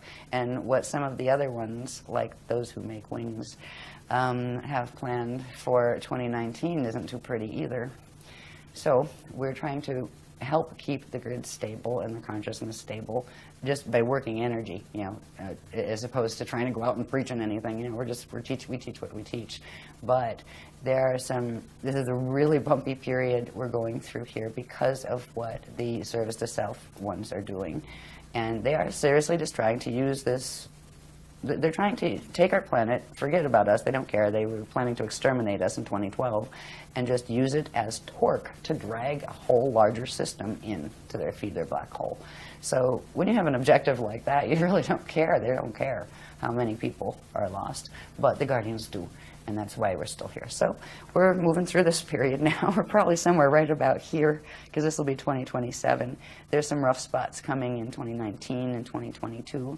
And also we are in the middle, well, not quite the middle, but in March of, I think it was March 25th, 2007, there were certain things that a particular group of the Raider races called the Borgia that are connected with the Thetans. They kind of work together. They're on the negative side. They're part of the groups that are fighting over who's going to control this beast machine, this Death Star Merkaba here. They did something with the solar gates at the core of the sun, and they forced closed what is called the prana seed. Now, the prana seed has to do with sophisticated anatomy. We all have one, and so do planets and galaxies. When a prana seed closes, it forces the Bardo, and which means it forces the beginning of the death cycle. And our sun is dying as of that point. That doesn't mean it's immediately going to die. There are 15 layers of the dark matter template called the Rasha body that need to separate from the physical matter body. That will be done in 2022. Now there is a gamma burst that is released, and right now it's being buffered every time one of those, they call them ring waves, solar ring waves, releases. And they will get stronger as it goes into the higher levels of the rings, the higher numbers of those 15. And 15 comes in 2022. So, so far so good. We haven't had any major gamma bursts, that, solar flares that wiped everything out. But these are other potentials that we are looking at as well. Okay. As well as earthquakes and the usual stuff that end times dramas bring. Gosh. But it's not as bad as a lot of the things that some of the other people are teaching. I've heard certain people say that, oh, well, we won't even be here by 2013. Yeah, that's one of the Death Star people. Right? Okay. So I'd love to have a public debate about that one, Mr. So-and-so. Yeah, it would be great to do that. We invited that person. I think you know who I'm referring to. Yes. Yeah, years ago. I see. Yeah. Interesting. So anyway, this is showing the cycle. There are certain different things that happen in this amazing structure of the planetary, solar, galactic, and universal spirit body and light body structures. It's a very specific process that is involved with Christ Star evolution, which is going into that where you fulfill the meaning accrete, or bring in all of the frequencies in the template that you needed to make that Adashi turnaround, where you can immortalize your atoms and go into the eternal life, going back cycles. And planets and solar systems and galaxies can do that too. So there's a portion of this system, this galaxy system, that can still do that with the extra frequency that is being added by that host system that is called the Aquarian matrix. And it's actually, the Aquarian matrix is, they have the prototypes of what the humans here were actually designed on. The genetic prototypes were from there, even though we weren't directly from the Aquarian system. We were from M31 and from this particular universe once, the Milky Way once it fell. But they're very closely related genetically, to us in that regard. So they're not like, when I talk about the other ones, you don't have to expect very strange looking beings like octopi. Some very nice ascended ones do look like that, but these look very human like, but much larger. Okay. Very, very tall. Yeah. Anyway, so this is the cycle we're in at the moment.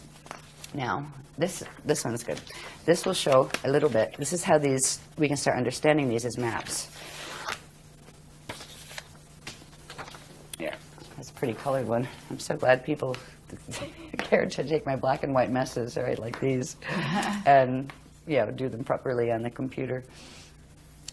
This again is just showing the bones, or the interwoven Cathara grids, right, of the Yucatharista body, which is like one cosmic body, right. Down here, Aquinas, Caution Matrix. We're down in here. Aquinas is actually the name of M31. That's the official name as far as the ancient records go and all of that. Okay. And we're we were the Aquinas, universe. They call it universal system, and we call it the M31 Andromeda Galaxy, but it's actually the Aquinas universe. Now, we're located down here. Up here is the Aquarian Akasha Matrix, right up here. So we're down here, and they're up in this section. So it's literally showing the relationships, like, okay, one lives over here, and one lives in, Pennsylvania, one's in California, that kind of thing. And there's another one. There's a black hole system, a fall system right here that's called the Weaselay system. And what's interesting about this whole creation is falls can happen where part of the spherical structures of that system literally no longer are energetically connected to the grid. They still hang in the grid, but they're cut off from it. They can only happen on the Veka and the Eka levels. A whole Akasha can't fall. Once you get to the Akasha layer, none of those other layers can fall. And it's just a different type of existence where you don't worry about the polarity dramas that end up in falls and things. So, but this shows us where we're here. The ones that are helping us here, this is they call it a it's an eternal matrix. That the purpose they choose to stay in incarnation or stay in existence is to kind of play the helpers for any of the other systems that do need ones to go in, where they've actually they live by a let my will be thy will as far as source goes, and they want nothing other than to fulfill what Source's intention is, which is a loving intention and an assisting intention. So they find their joy in being of service to assisting the evolutions in the lower matrices, and they hold these frequencies pure. Their systems stay pure enough where they can actually send currents in and help systems or hold them up so they don't fall, and that's what they're doing with our system right now. This little red one right here, that's our parallel, our immediate parallel system on this level. And this one is a black hole system. All right, the parallels are fall. We have a parallel Earth, and that finally finished falling in 2003. We have a parallel Milky Way that is a mess, and it's called the Alpha system. There was the first black hole. They look at us as the Omega system. They're the beginning, we're the end. They're planning to pull the two systems together using the Death Star Merkaba mechanics. So this is the locations, anyway, of where who's on first. We're here, over here in the Aquinas. That system, the parallel, is running in here. Our buddies that are helping us with the Crystal River host, sending us energy to literally stop. It's kind of like sending big energy arms down to hold us up, because these guys are pulling so much energy out of us, we would have fallen already. This whole galaxy would have. And then up here, there is another system. This system, the WISA system, is connected with this one. They've linked through wormholes to the center of their cores, their Eka cores, and created a structure, a system of wormhole structures. One of them is the Yodhe-Vodhe wormhole structure. And any channelings and stuff coming from that stuff, it's coming right out of Wisale and that kind of stuff, and it is a false system. So there's the trickery that is going on here is heartbreaking. It okay, can you talk is. at all about the dimensional aspects of this? Because certain of these systems aren't in certain dimensions. No? Certain of these systems aren't in certain dimensions. Because in other words, it seems, well, mind. okay, at least in what's out there, we're talking about four-dimensional beings being, the negative service to self coming in through. Talking about 15-dimensional beings being negative, some of them too. Oh, really? So going up much higher levels than is currently thought. Oh, yeah. Okay, because that's interesting. That yeah, you're saying Metatron. There's a backup. Metatron, for example. Metatron is an entity. It was a Rishi entity, 15-dimensional Rishic identity, and that collective fell. But it was still on the Veka level.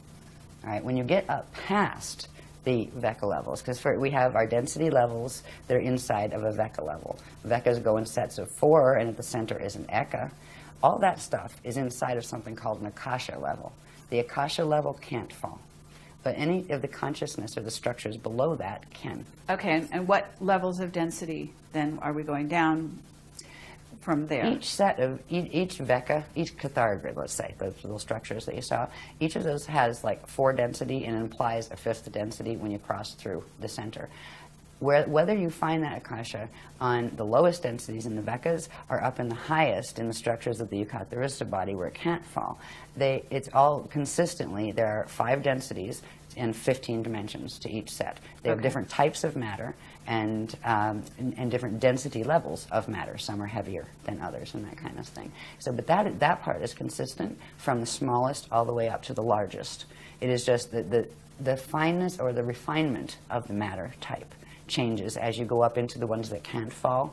There is a refinement to the energy and the consciousness there that you don't find in the one, in the lower systems, even the best of the lower systems. So I think that's how I would answer your question. Okay, and if you get the light beings that manifest here, that are really manifesting, in other words, they really are light beings, what level are they coming from? It depends.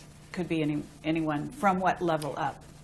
There's an old saying that light can deceive, but sound tells the truth. Sound is the vibration, right? Okay. The encryption. It's a feel thing. You can have really beautiful light beings that are coming in the form of, that are actually FAs or fallen angelics that are coming to mess with you. You can have really, really ugly ascended ones that are really good. They come from many different levels. We are learning to turn ourselves into light. We are the things that they are teaching us now.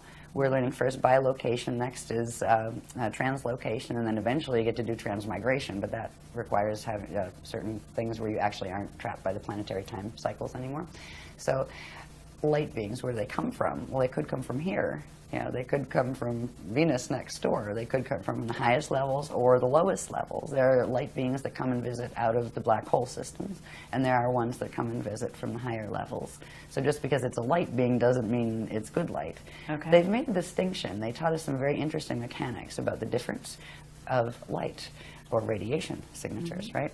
There's something called Shalaya, living light, and it's a very specific configuration. It is created out of 3 units that form a light unit, and matter forms actually build out of these, right?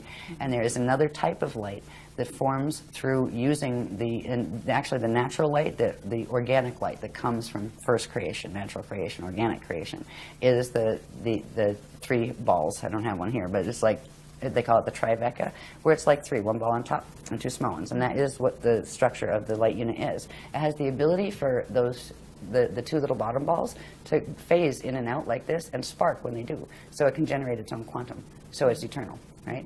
There's another type of light that is not organically occurring. It occurs by bending the natural laws of physics and using the various forms of the Death Star Merkaba mechanics. And that is called the Shona light field. And it is a dead light field. And it is made of, they call it the Vesica Pisces configuration, where it is just 2 light things together like that, right? 2. And they spin and they spark, but they have to attach to something in order to feed, or they're finite and their spin actually burns them out until they collapse and fall apart, which means the matter forms that they're built on collapse and fall apart. So they are finite light. And so that is, you know, the light beings. Is it a light being made out of a Shona field, or is it a light being made out of an organic Shalaya field? Same thing with orbs, right? Yes, you can have positive absolutely. and negative orbs. I've met some very nasty orbs in my day when I was younger. I used to run from them. I was terrified of them, right? Because they would turn into Zetas, right? Yeah, the red ones you had to look out for. The Zetas. Yeah, I'm not saying all red orbs are Zetas, but yeah. So there's things that can be used. Just because it's a phenomena doesn't mean it's always good or always negative, right? Sure. That's where learning the sense encryption and that's very helps. valuable for people to hear. Yeah. Good. Okay, back to where are we? Oh, let me go through this quicker. Are we here for ancient times?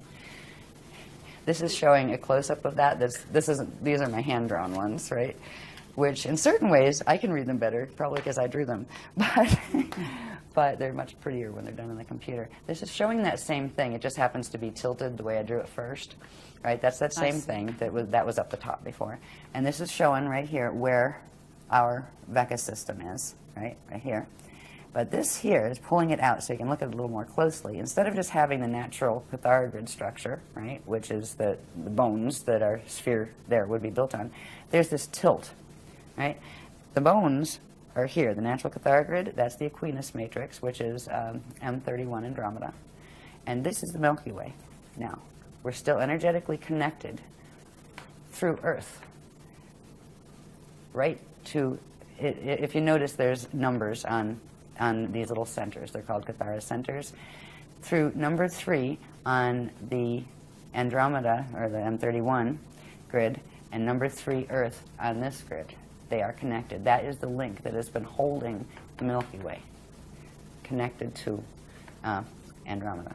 And if the host mission was to try to help the Milky Way evolve back into its natural position, because if something gets stuck like that, eventually it'll fall and be off the grids where it will become finite until it burns out as quantum.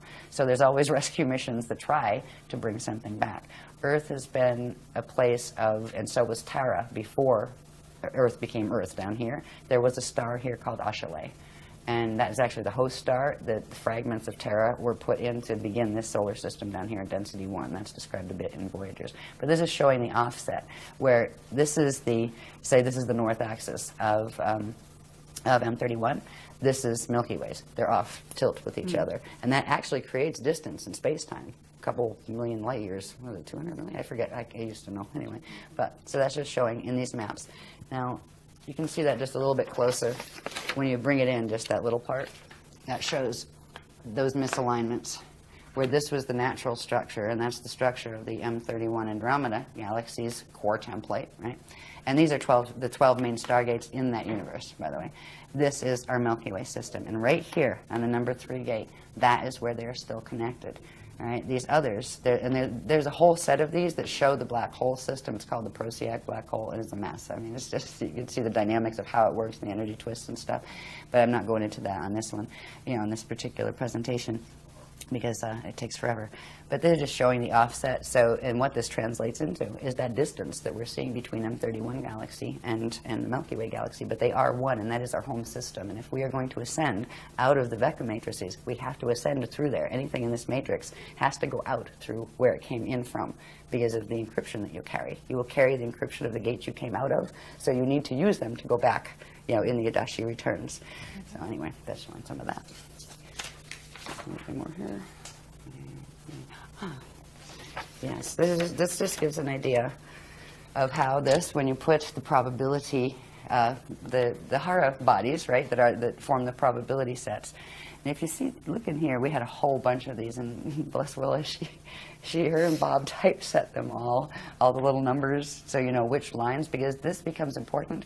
We actually use drum codes to bring in very specific frequencies by using the numerical coordinates that go with the specific systems we're trying to bring the energy in from to bounce out the ones from the black hole systems that are coming in. I mean, it's quite sophisticated, the technologies they're showing us to use. Oh, okay, we're all learning how to beat on drums, right? You can't beat on it, stomp on the ground, right? You're an energy system, stomp, get the vibration in. But this is showing us the same thing that we were looking at before, where it shows you've got the Arista map, right? And we're over here, but now it's showing the probability systems that we're in. So where our little Cathara grid is, there's actually every one of these has a system that looks just like this, but a smaller one, right? And then every one of these inside of that has that. So you have all of these probability systems on each level. And you have what, at a certain point, you'll see there ones that are the metagalactic level. And the metagalactic level is where we're having issues with the parallel metagalaxy that goes down into the galaxy, and the black holes link in the center. And that's where, on our parallel, what's called our parallel Vecca, we are in Vecca 5, and they are in Vecca 2. That would be our parallel. They're at 90 degrees. They're actually pulling, pulling our system in. So this is just another way of looking at it, but showing not just the bones, but also showing the many, many layers, the wheels within wheels, the spheres within spheres. And these are all probability fields that interact with each other and pass through each other. So there are gate systems between all of these organic ones, and now there's wormholes that don't belong there too. So it's a really big story. No doubt about it. Right? Sometimes I just go, yeah. This is just a simple one after you saw just a little bit. And like, these are very detailed. Like we tend to, I think everybody carries little magnifying glasses around with them at this point for any of the chart facts that come out at workshops. Because all of these are actually numbers that mean something and words that mean something, right? But you usually need like, micro lens to read it.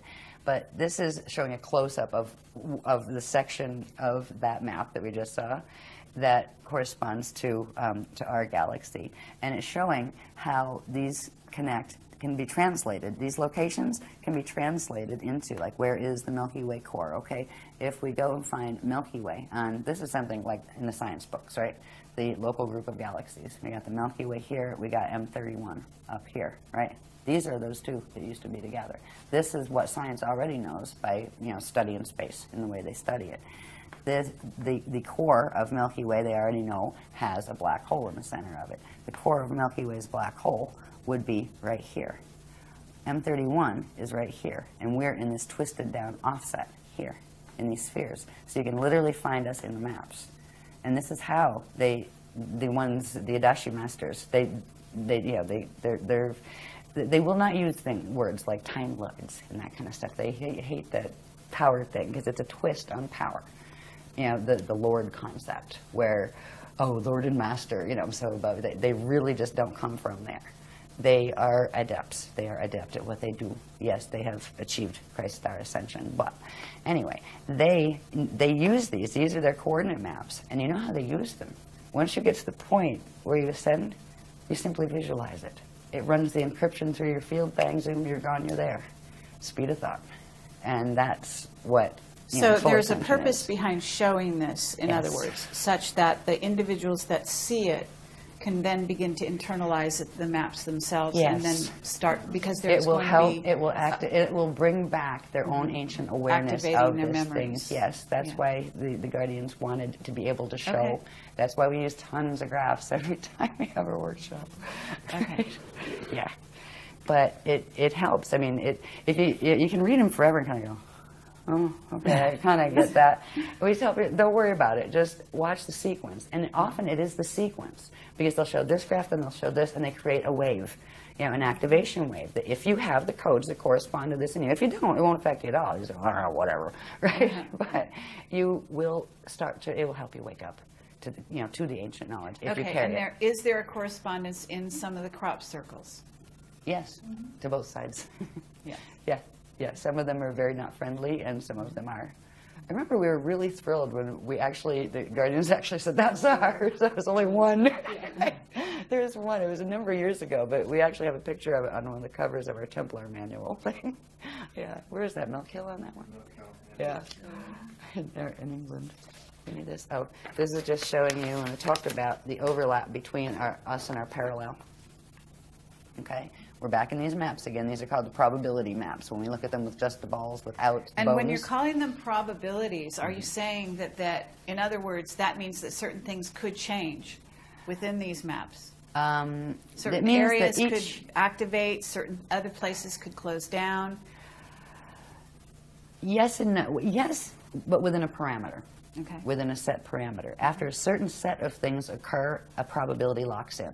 Okay. And then whatever's in that probability must follow through to whatever the natural next point is. Okay. And that's what we've been stuck in. We've actually been stuck in this probability system on Earth for ages now, for many And what you're 100,000 saying years is the longer than we should have. probability system here locked in, and that's why they're doing a 200-year evac, as you call it.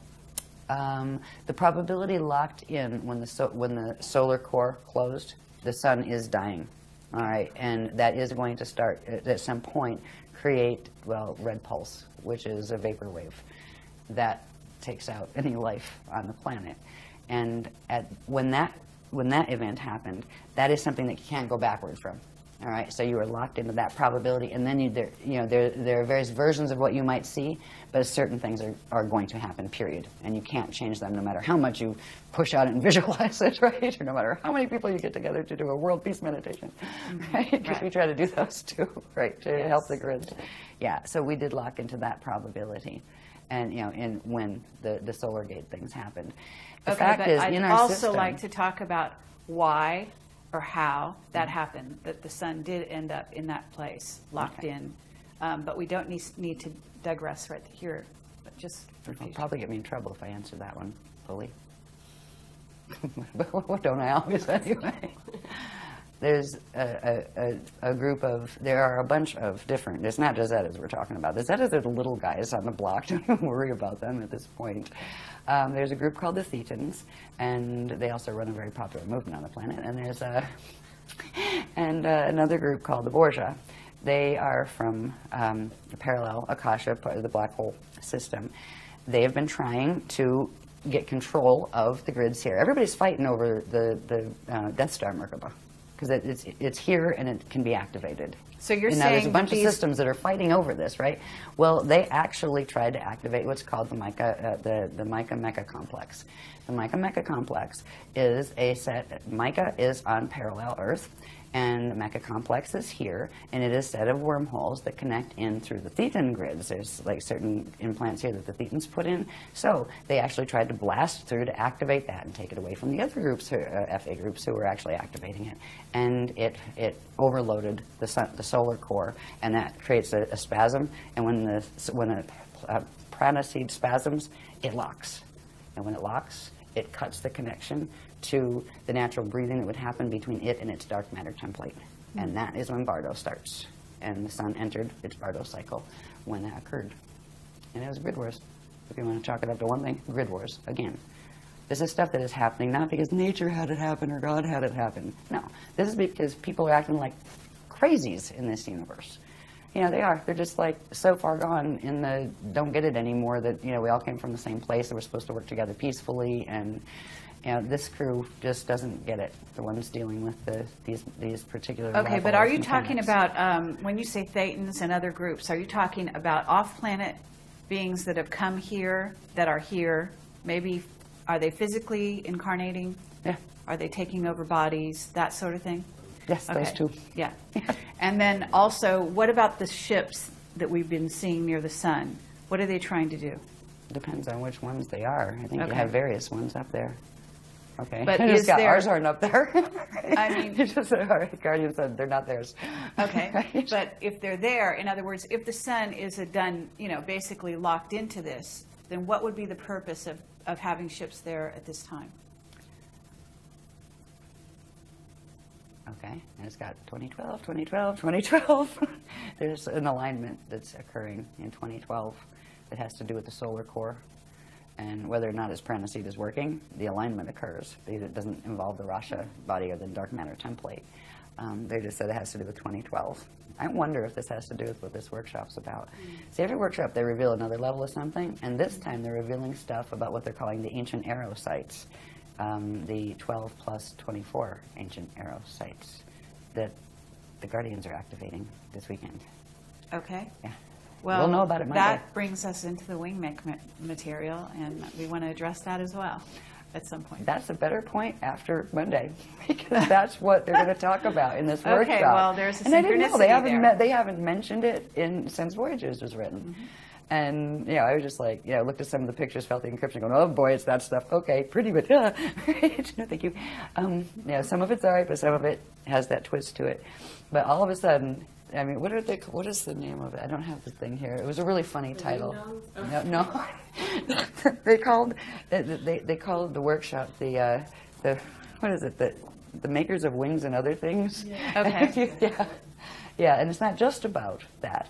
And it's not the people that are involved with the wing makers site. You know, these people are well-meaning people, and, you know, it's fascinating. They're trying to figure out what it is. Sure. But it's the particular group of the ETs that they're dealing with. These are a group of Nephilim. All right, they're called the Cortium, and they are part what is called the Necromaton Andrami hybrid with Jehovian Anunnaki.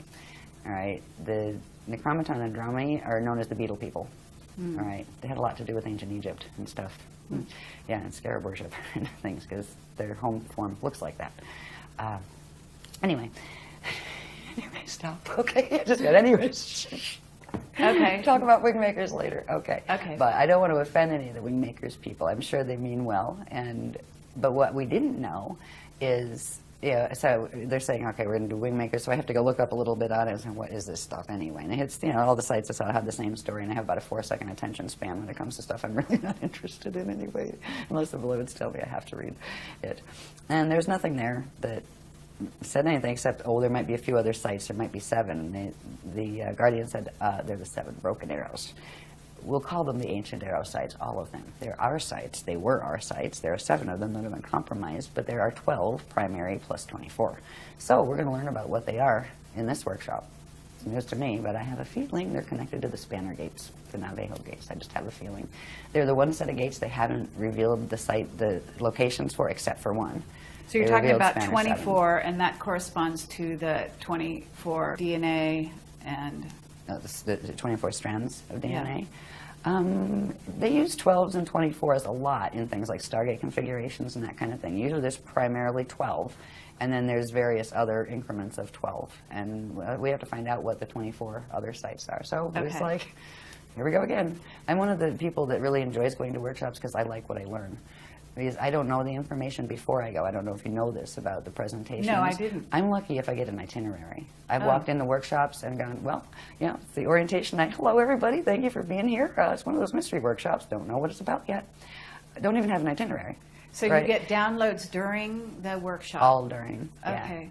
And then how I do go you down and remember present it them. all? It comes through on a wave, and some of it they sticks. record it? Some of it sticks. Okay. And diagrams. Diagrams, many, many diagrams. Okay, interesting. All right, Yeah. very good. Yeah, but it comes through live. It's Okay, always live. we're down to 3 minutes, believe Again? it or not. I don't know what happened at this hour. I could probably but- talk forever. Yeah, okay. What we found neat about these is the fact that, first of all, it was in direct response to the techniques that the Guardians said to do. And they didn't let us know the first time, right? They said, just do these projection techniques and things. And it was a big surprise, right? And then they told us the calling, how to actually call them, and they showed up again. And they are the intricate ones and that kind of stuff. But it wasn't just like one person with a camera. This was like a whole bunch of different people, some of them the first time at a workshop, you know, saying, do I want to go to workshops or not, you know, getting orb pictures. And it was just like one of those little gifts, you know, from the universe kind of thing. You go, cool, we got orbs. We never looked for orbs. They found us. But now it's becoming important because we're learning a lot more about the orbs and what it means in relation to what needs to be done for 2012. Okay. You know, they're teaching us how to become orb whisperers, as they say. And it's hilarious because, like, when we're doing the dancing and drumming circles, you'll see how people be like, you know, dancing and stuff, and there'll be orbs like dancing up on their fingers and That's stuff. lovely. Yeah. This diagram was it's a close-up of a certain section of the maps that we showed you before that plug into the pictures that science draws of the galaxy and that kind of thing. It's showing our Milky Way system and the M31 that we're a part of in our probability set in our VECA. And over here is the parallel VECA.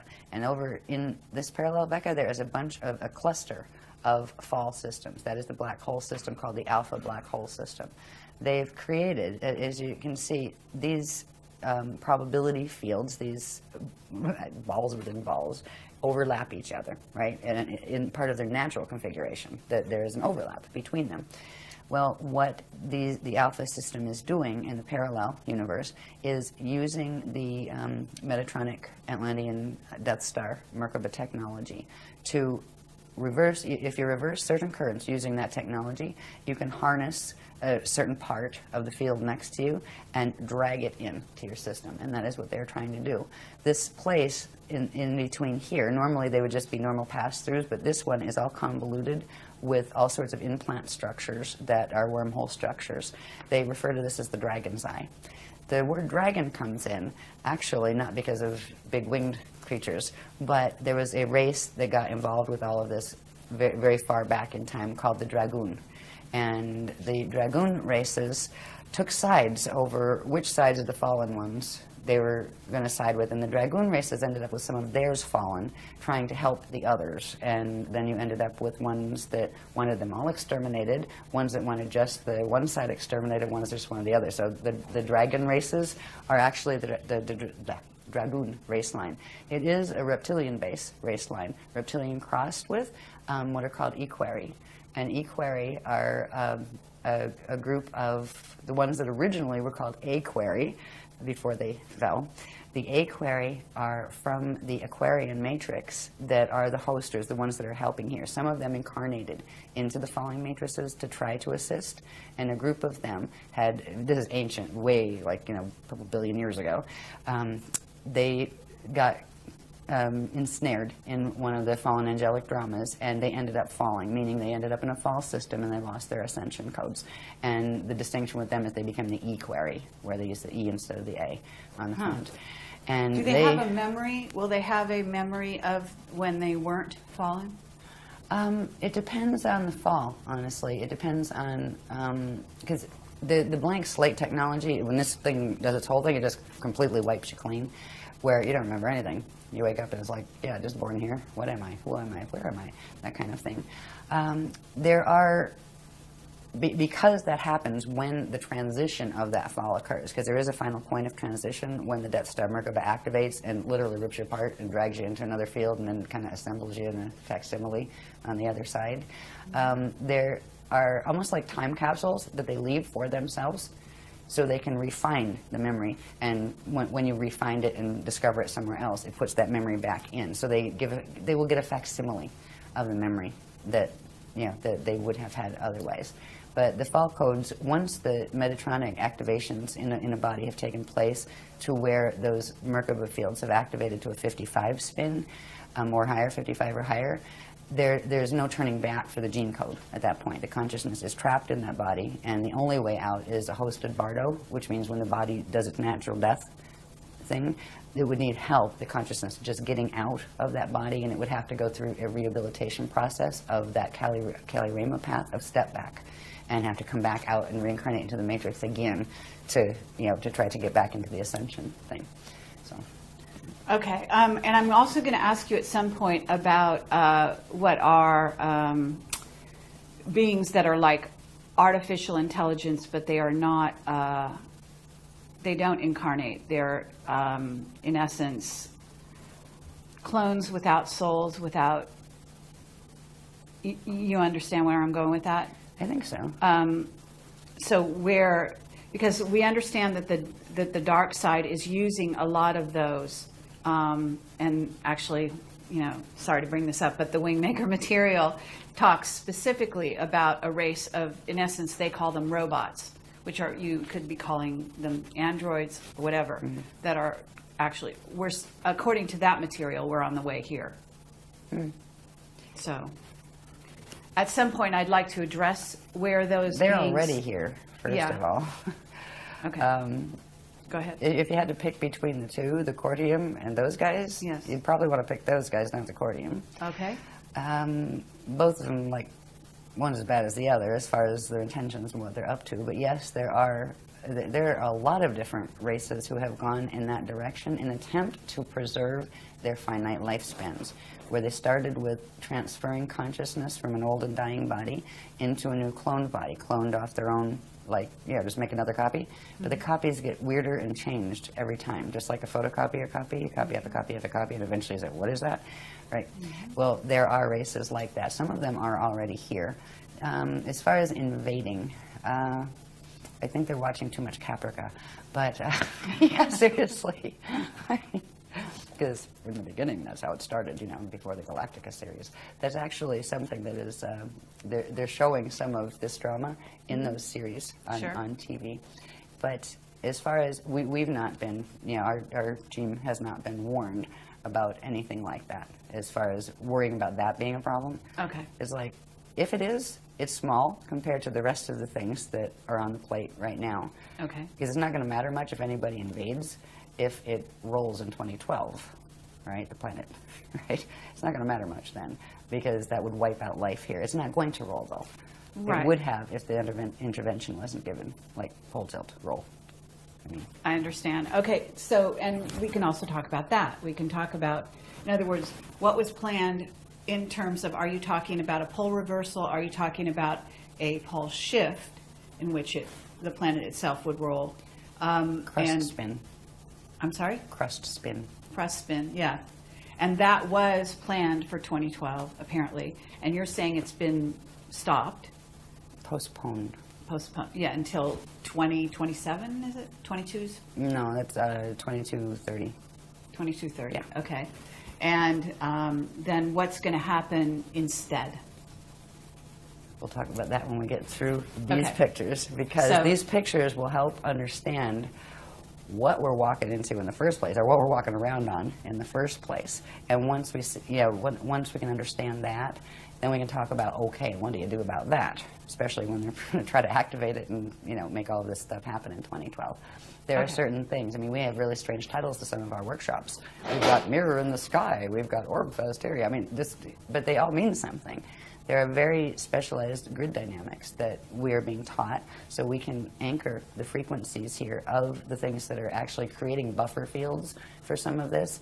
And it's actually the fields that we're helping the Guardians to anchor. And they'd be able to anchor it alone if they were here, but you need an anchoring rod. And that's what our shield, we call it a shield, the group shield, anchors here the frequencies they send in, and they're actually giving a counter pull, so their 55 activation on the Merkaba can't go all the way in 2012. Because if it did, it would spin something called the planetary rods, and we'll see what they are in a little bit. We have a rod and a staff. Actually, we have two rods and a staff on the planet. And they are key energetic configurations that have to do with vortices and things like that. Okay. And they have made by moving the rods before, they have, well, they moved it from like Pangea to whatever the next stage was to the next stage. It breaks the crust. and it shifts it depending on what ways you pull the rods. And you have extinctions and things happen on the surface when they do that.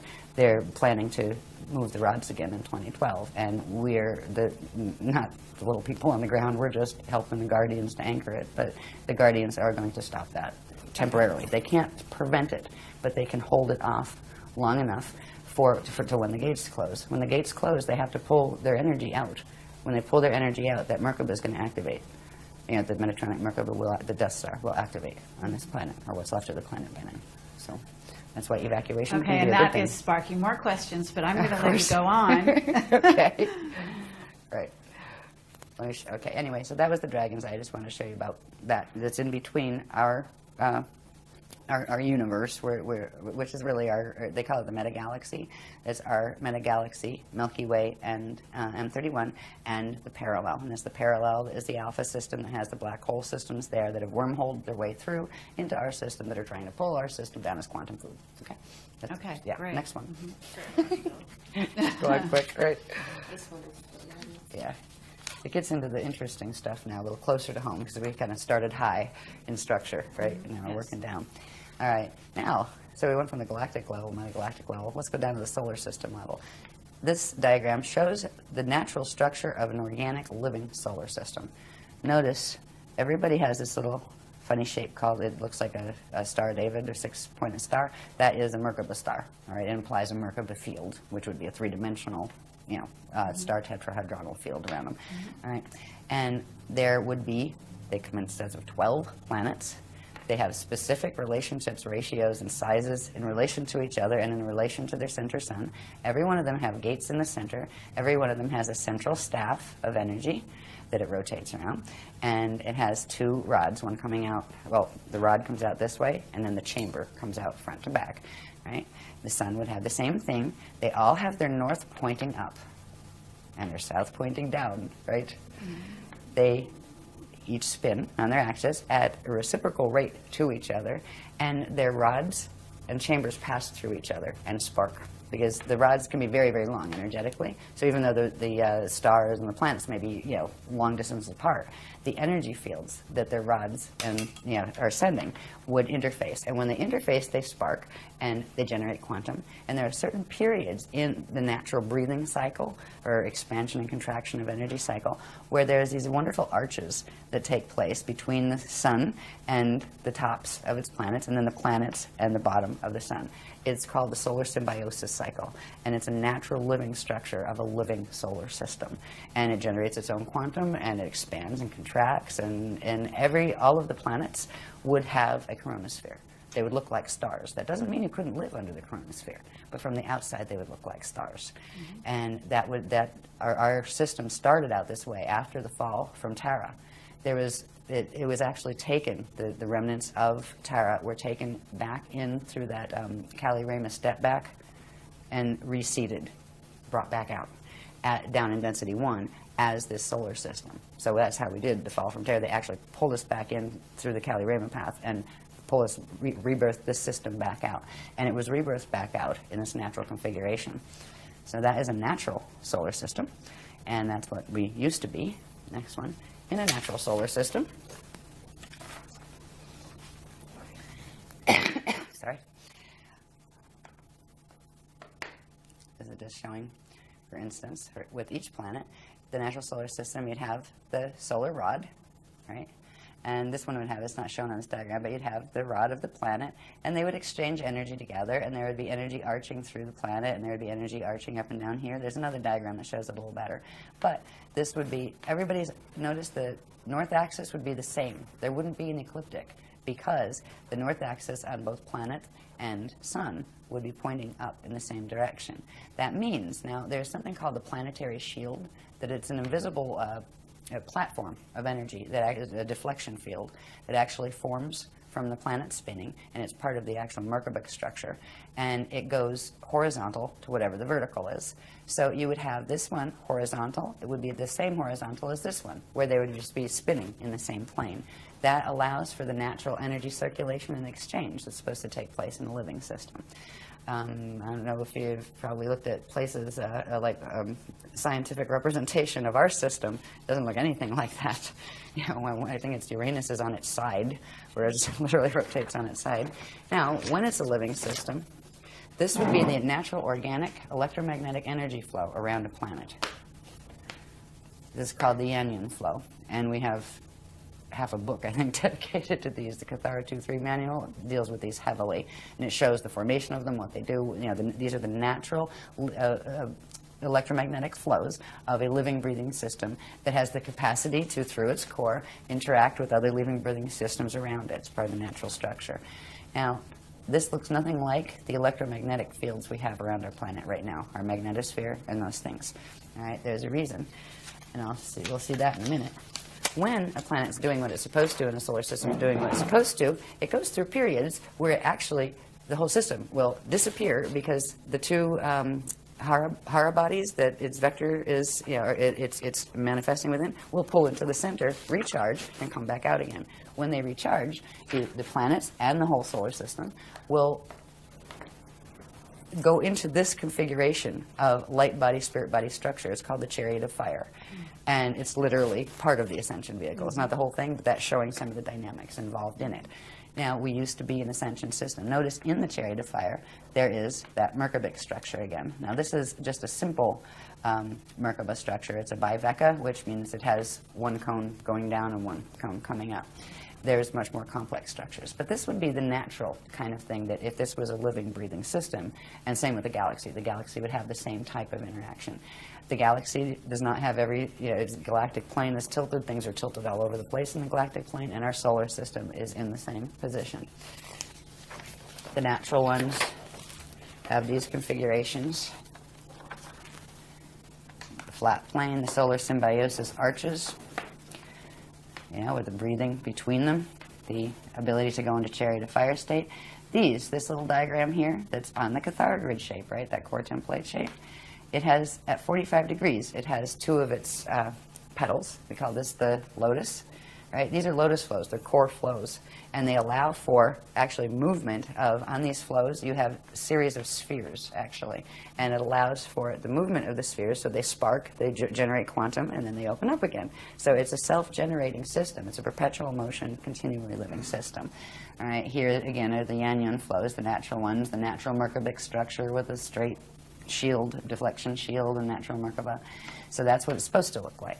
And let's go back to the solar system level.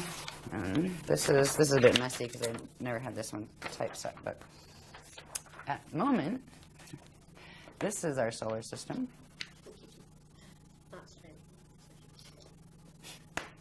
In the center there, you have the inner planets, right?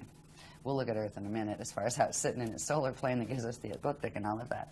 This is the Oort cloud that is, you know, out in space around our system. What should have been Nibiru, our 12th planet, not our 10th. It was our 12th planet. I believe Chiron was our 11th, and then Pluto, and then where the asteroid belt is, there was another one called Maldoc, and that exploded. So this is a mess. This solar plane is twisted here where you have Pluto's orbit, right? That's already going wacky out this way.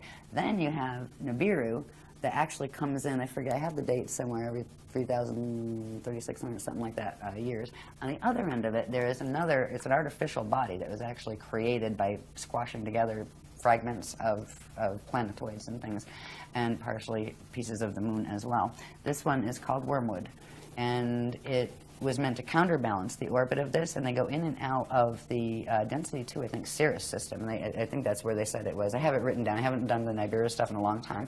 But it's literally a cycling machine that was their watchtowers here. And it wasn't just so they could come in and watch us every 3,000 years or, you know, see new information.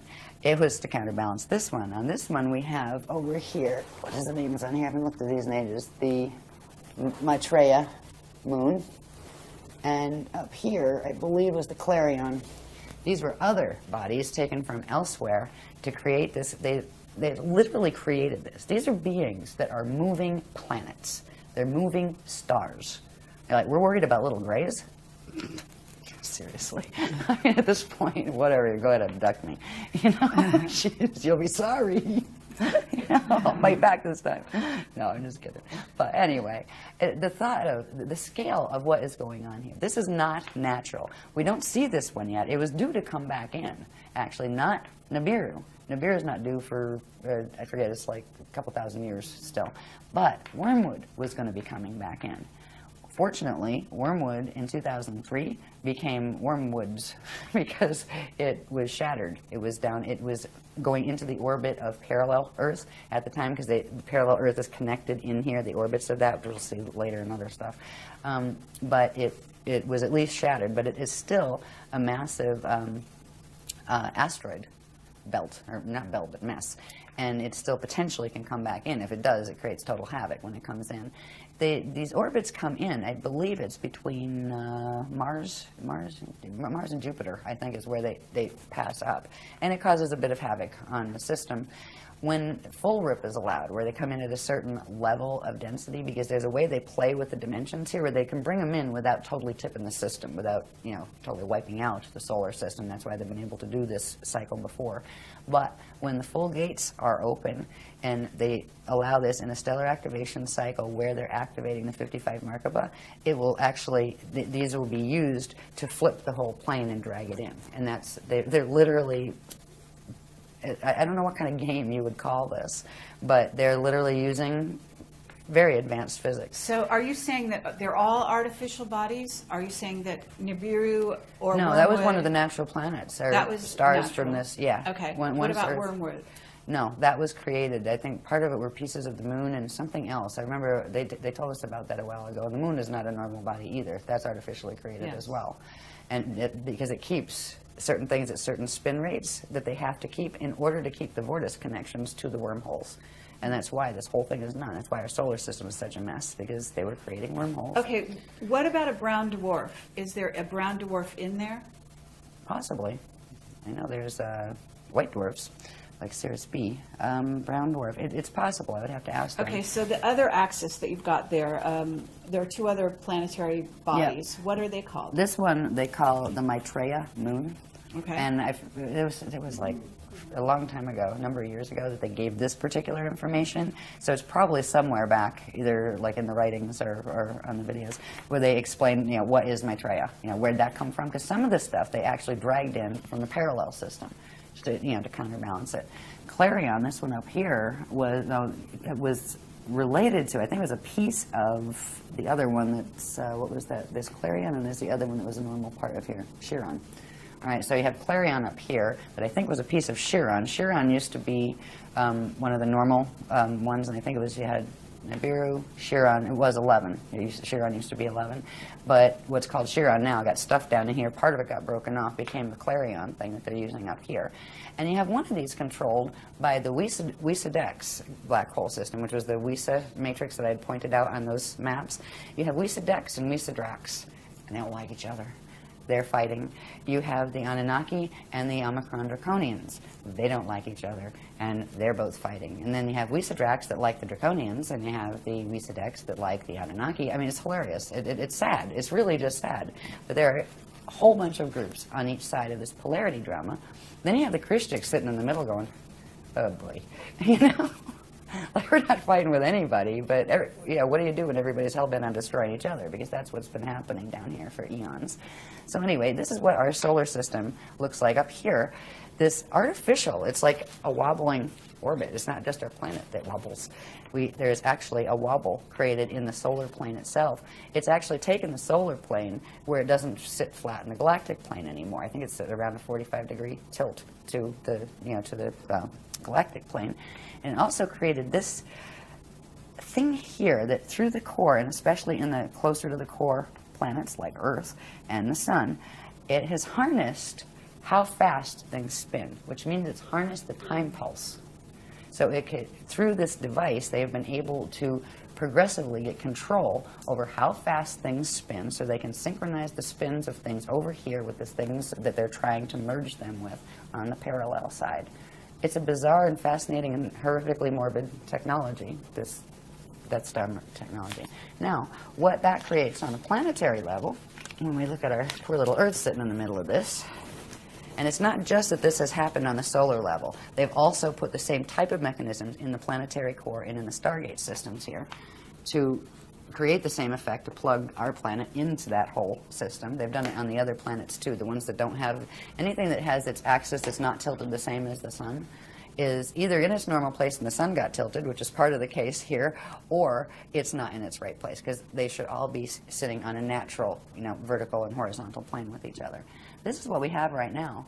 And like the science tells us this is normal and this is natural. Wow, our planet's tilted about 23.5 degrees and it does this cycle called the precession of the equinoxes. And, we've got the ecliptic shield, that cuts through.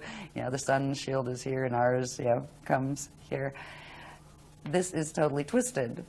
Our planet is tilted. This messes up its entire system. It's not just tilted. This one here shows at least a relatively normal-looking cathodic grid inside. There's a whole set of unsacred, not sacred geometries that go with the Death Star Merkaba stuff. It has to do with the shapes of the flows, where before we had I talked about those, the arms that, the petals that stood out like this, and they're at 45-degree angles, and they phase and spark and generate quantum, right? There's another one that has them pulled down like this, where they look much more like a flower. We call it the daisy of death, or the bloom of doom, but they're phase locked, where they can't phase, and that means it can't generate quantum. It means it's a planet that is dying because it can't breathe. And that's one of the things, and it constricts the cathodic grid at the center. And so something, I think we have one that shows that. What that also does is create a bulge at the equator where it squashes the natural spherical shape down. Hello, is there also a correlation with the cross?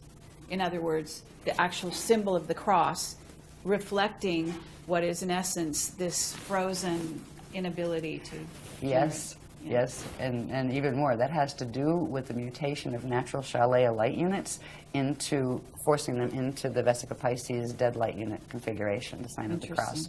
Yeah. The original cross has perfectly equal, and it's called the ruche, and it has perfectly equal. I think the Celtic cross is the closest you get these days as far as symbology. And it fits inside a circle, in other words, because then it's... Yeah, I don't have mine on. Anybody have one on?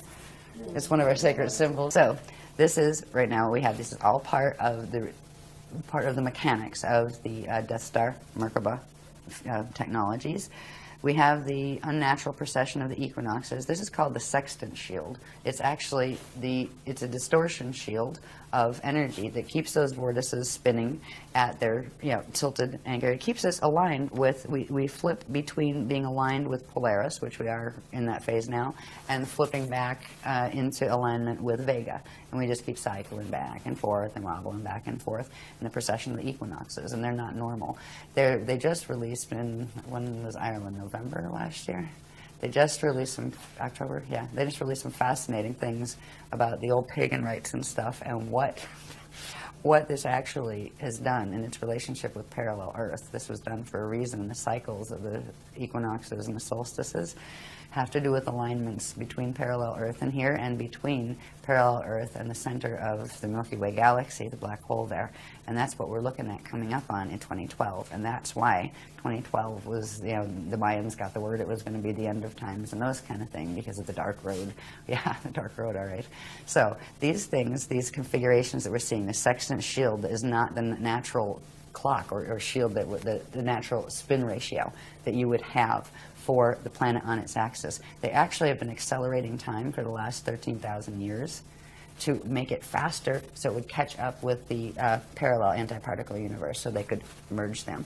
And it means our days have gotten shorter, our spin has gotten faster as far as on the planet and that kind of thing. There's other aspects to this that are created by this technology, and all of these go together, right? Like when you see one, it implies the others. Mm-hmm. This is our poison apple. This is the net field. Okay, now part of the poison apple isn't shown here. I'll show that on this one. But this is literally a containment net. It is a Shona, which means that made of Bivecca light units instead of living light units, containment harness. And this is what the Death Star Merkaba actually creates around a planet, a system, or a body, When you work those Merkaba mechanics, this is what you're creating. It's a torsion field that constantly circles energy in on itself, but does not have a connection to anything outside of itself, except of what it can feed off at its center from its core. And this is, there are 3 levels of this that actually move in Earth's atmosphere, and they can literally control. One of them runs through like the magnetosphere area, and actually there's 3 others down from that, so there's really four major layers of this. It controls, it reminds me of that whole thing, we control the vertical, we control the horizontal. Remember that show that used to sit, I think Outer Limits or something used to say that on TV? Well, it's kind of like, yeah, they pretty much do. All of these net systems are plugged into things like the HARP machine. And I'm sure the Hadron Collider has something to do with activating all of these too. I heard they just had their first good test yesterday or something. Yeah, this week. Good timing. Right. Full activation. Yeah. So these net fields are responsible for literally wiping out the DNA. Science has already figured out that DNA is sensitive to a couple of things. It's sensitive to radiation, that can destroy DNA. It's sensitive to magnetism, electromagnetism. You mess with the magnetic fields, you mess with the DNA. That, just like it's blocking the natural currents and flows that would normally come into the planet, it does the same thing to the biologies on this planet. This is why we have no memory. It's wiped it right out of the DNA. It's actually still in there. It's in junk DNA. It's in pieces. That's what we're working with the technologies that the Guardians have to reassemble. And it does it through controlling the epigenetic overlay, which is the chemical sheath the science is just learning actually triggers how genes will behave in the DNA. Right? So it's a combination of both. But this is why we have no memory of our race memory or any of that. And this is what is holding the mutation in the body. Right now, our own biofields and the biofields of the life forms on the planet carry all of these same mutations. We carry these, we carry the wobble and vortices, we carry the phase-locked bloom of doom in their flows and all of that. And if we are going to ever get out of here while we have time left where the gates are open, it's amazing the gates are even open or even still usable after all of this, but we need to reverse mutate our bodies. And we have been working for 10 years with that. We've worked through the light body layers. We've worked through the spirit body layers. Now we're into something called the Age body layers. That they're kind of, the Age body is interesting. It's like a combination between the spirit body and the light body and the atomic body, that once you master that, it allows you to actually do the transfiguration and turn into light. And the first stage of that is called glide, where you learn to bilocate, where you put yourself into orb. And you go elsewhere and bilocate and then come back. But you still have to leave a body here. The second stage is what we're working on now, is called translocation, where you get to the point where you can do a certain level of transfiguration of a certain quantum of your atoms into light temporarily, so you can go visit elsewhere and take your body with you, but you will still be keyed to the space-time imprint or encryption of this planet until a certain other thing happens, right? So that's called a slide 1. The third thing is called slide 2, or span. That's called where you learn how to not just translocate, where you're going to visiting and then come back, but transmigrate, where you actually can be free and you do not have to come back here, you don't have to incarnate back here. That has to do with releasing something called the Vibody cell. That is the donated quantum from the egg and sperm of your parents. That was not your spirit body encryption. That has to be released before you can be freed from the space-time location in which those two things came together. It gets released as what's called the body dust, right? So there's this whole process, anyway, involved with it. While we have this going on, we are literally, the planet is keeping us mutated because the visitors are keeping the planet mutated. And at this point, good luck fixing the planet, because look at the solar system, look at the galaxy. This problem is going on all the way up into the galactic level. And there's a certain point where the quantum that is going down is larger than the quantum that can pull it back. And that is what's occurring, and that's why there's 200 years left on the gates, as far as 200 years Earth time. Okay, but isn't it true that the planet is a being? Yes. And also is going to be able to escape this? It chose the path of Kali Rama, which is the step-back path. Right. So Instead it's of the going path to of fall. implode and then re-emerge. Yeah, it'll go back into that middle density that happens to be called the edons. Out here, the density. Remember when we? I don't have one really. Yeah, I do. On this graph, let me get my stickies out there too. When we have the Hara bodies, right? And we had the core, the inner, the middle, and the outer domains. They each have names. This outer domain area where we are now, where we're experiencing the Kali Yuga, that is called a radon, right? And this one is called an edon. And then this one, the inner one, is called an adon. And the core is called, what is it called? I can't even remember it. It's been so long since I taught this. It's the core. Leave it at the core. But anyway, you've got the dons, right? So this is the Garden of Eden. Right? It's the step back to where it is innocent and pure. When you do the step back, it clears anything off your encryption that didn't belong there in the first place. And it's literally, they call it passing through the ring of fire in order to get back into the purity, and then you get to come back out again and try again. Or at least you get to try again. But I also have a question, was where is Tara in this equation? Because okay. All right, well, part of Tara is what we're sitting on. The solar system is part of Tara. The other part of Tara is when we look up in the sky and see Alcyone, the star Alcyone in the Pleiades cluster.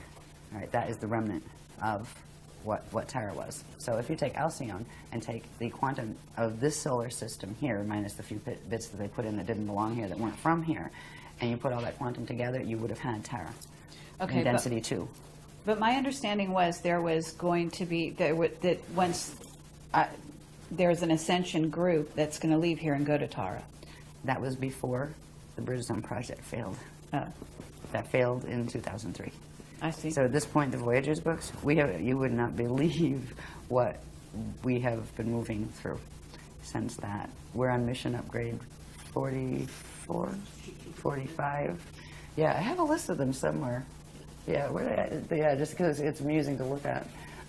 For you to see, oh my God, there's been that many mission upgrades. First, there was the attempt to salvage. This is all the stuff they're trying to do before the thing happened with the sun. Once that happened, there's nothing that can be done at that point.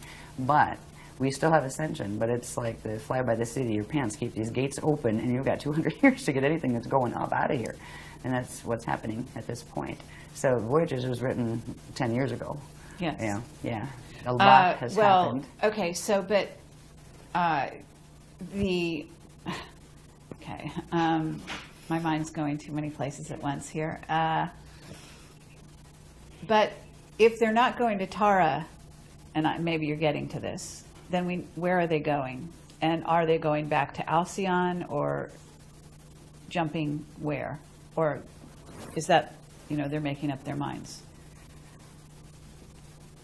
They're going home. There's a few steps to get there. M31. Oh, okay. Andromeda Galaxy. Oh. That's where we're aiming back. But there's a few steps in between. The first set of steps has to do with something simply called higher Earth. We're in the lower Earth planes. There are a set of planes that are still in predicaments. They're still connected to this mess that we've been looking at. But they're in much better shape. They're not under the net. And that's the first stage, where we go to higher Earth.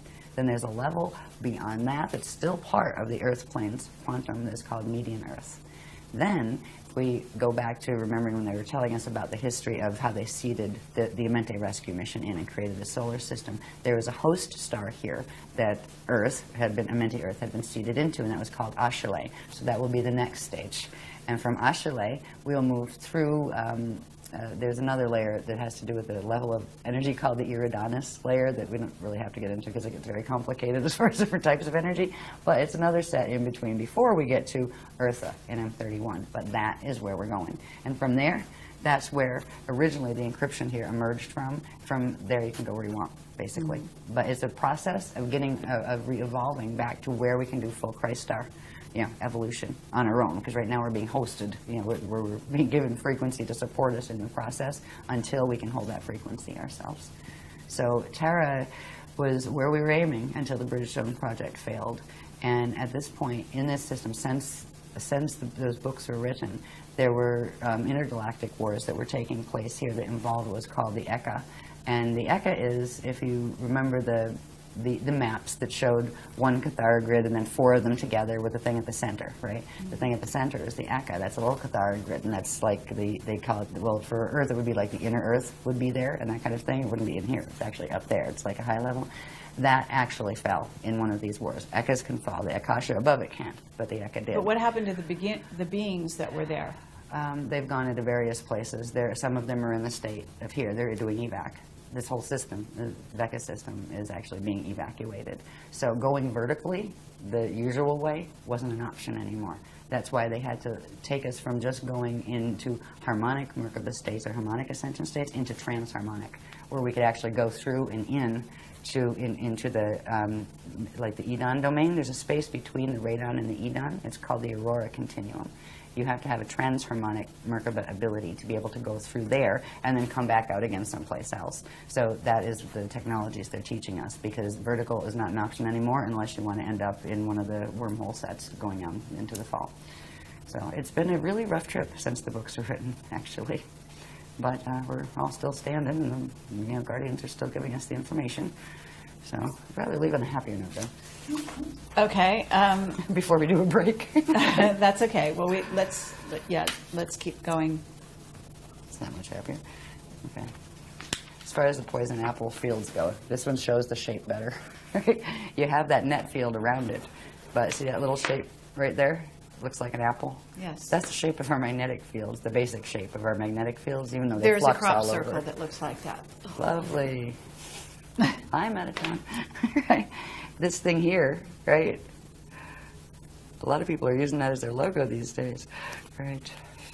Yeah. And that is the phase-locked arcs, the can't phase.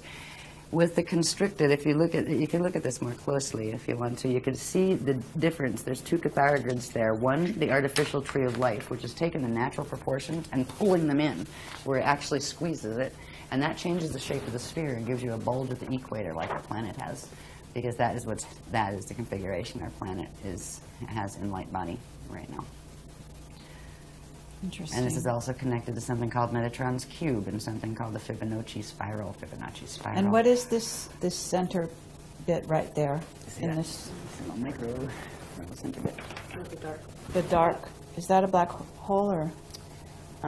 No, that is another one of their twisted, we call them Cathara centers, but we know that on our grids these are actually stargates, right? Right, let you take this down into the planet, and that's where you got Stargate connections, have Stargate connections. Right. And these are twisted ones. So these would line up with the Stargates that interfaced with the Amenti gates to harness the Amenti gates. So that's just one of them here. But if you look at that, if you look at the teachings that goes with that logo, you'll be amazed to see how it fits and relate when it sits next to what eternal life creation is. All of the shapes that they've shown us how they fit together, what the processes are that they work from. They don't just say, here, there's a that. That's a sacred. Why is it a sacred? It does what? Right? They've shown how the pieces fit together, what the processes are, and then they've shown how those things, what they do to that structure. And so, anyway, there's all sorts of pieces that show we've had to do this because this is what is taking down the planet, these dynamics, and people now practicing them again, just like in Atlantis. It's like Atlantis rising again. It really is the same. How do we get in this predicament? Very much. Look around you. Same way. Yeah. Yeah. Gullibility on a certain level where, oh, sure, I'll try that, right? Not wanting to hear it if somebody's trying to say, maybe you want to think about that first. How the same way that right now you have a whole New Age movement that was supposed to be a movement of enlightenment and everybody loving each other, being a bunch of backbiting people practicing anti-Christian mechanics that are harming themselves and harming the planet. How did that happen? Same question for Atlantis. How did it happen? But there's also the misuse of crystals that I'd love you to talk about a little bit at some point if you are willing. There's all sorts of really strange things being done with crystals, and they'd probably rather get through this stuff, and that's kind of like that's kind of like orbs, crystals, orbs, tarot cards. No, yeah, I like tarot cards. I'd like to design a deck actually. They're really good for just letting spirit comment to you, give you waking dream material back to you. Yeah. Now crystals are another subject, and we do take them seriously. They're very powerful beings actually. And they can be used in terrible ways. And right now, speaking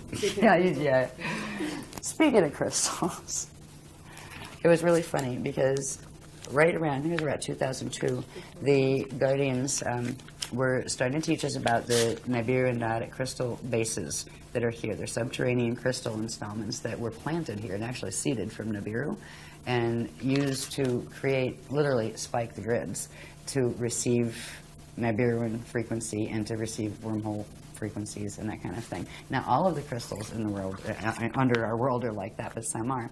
Right when we were being given this information, this lady appears in one of the workshops, and she says, "I've seen him. I went there."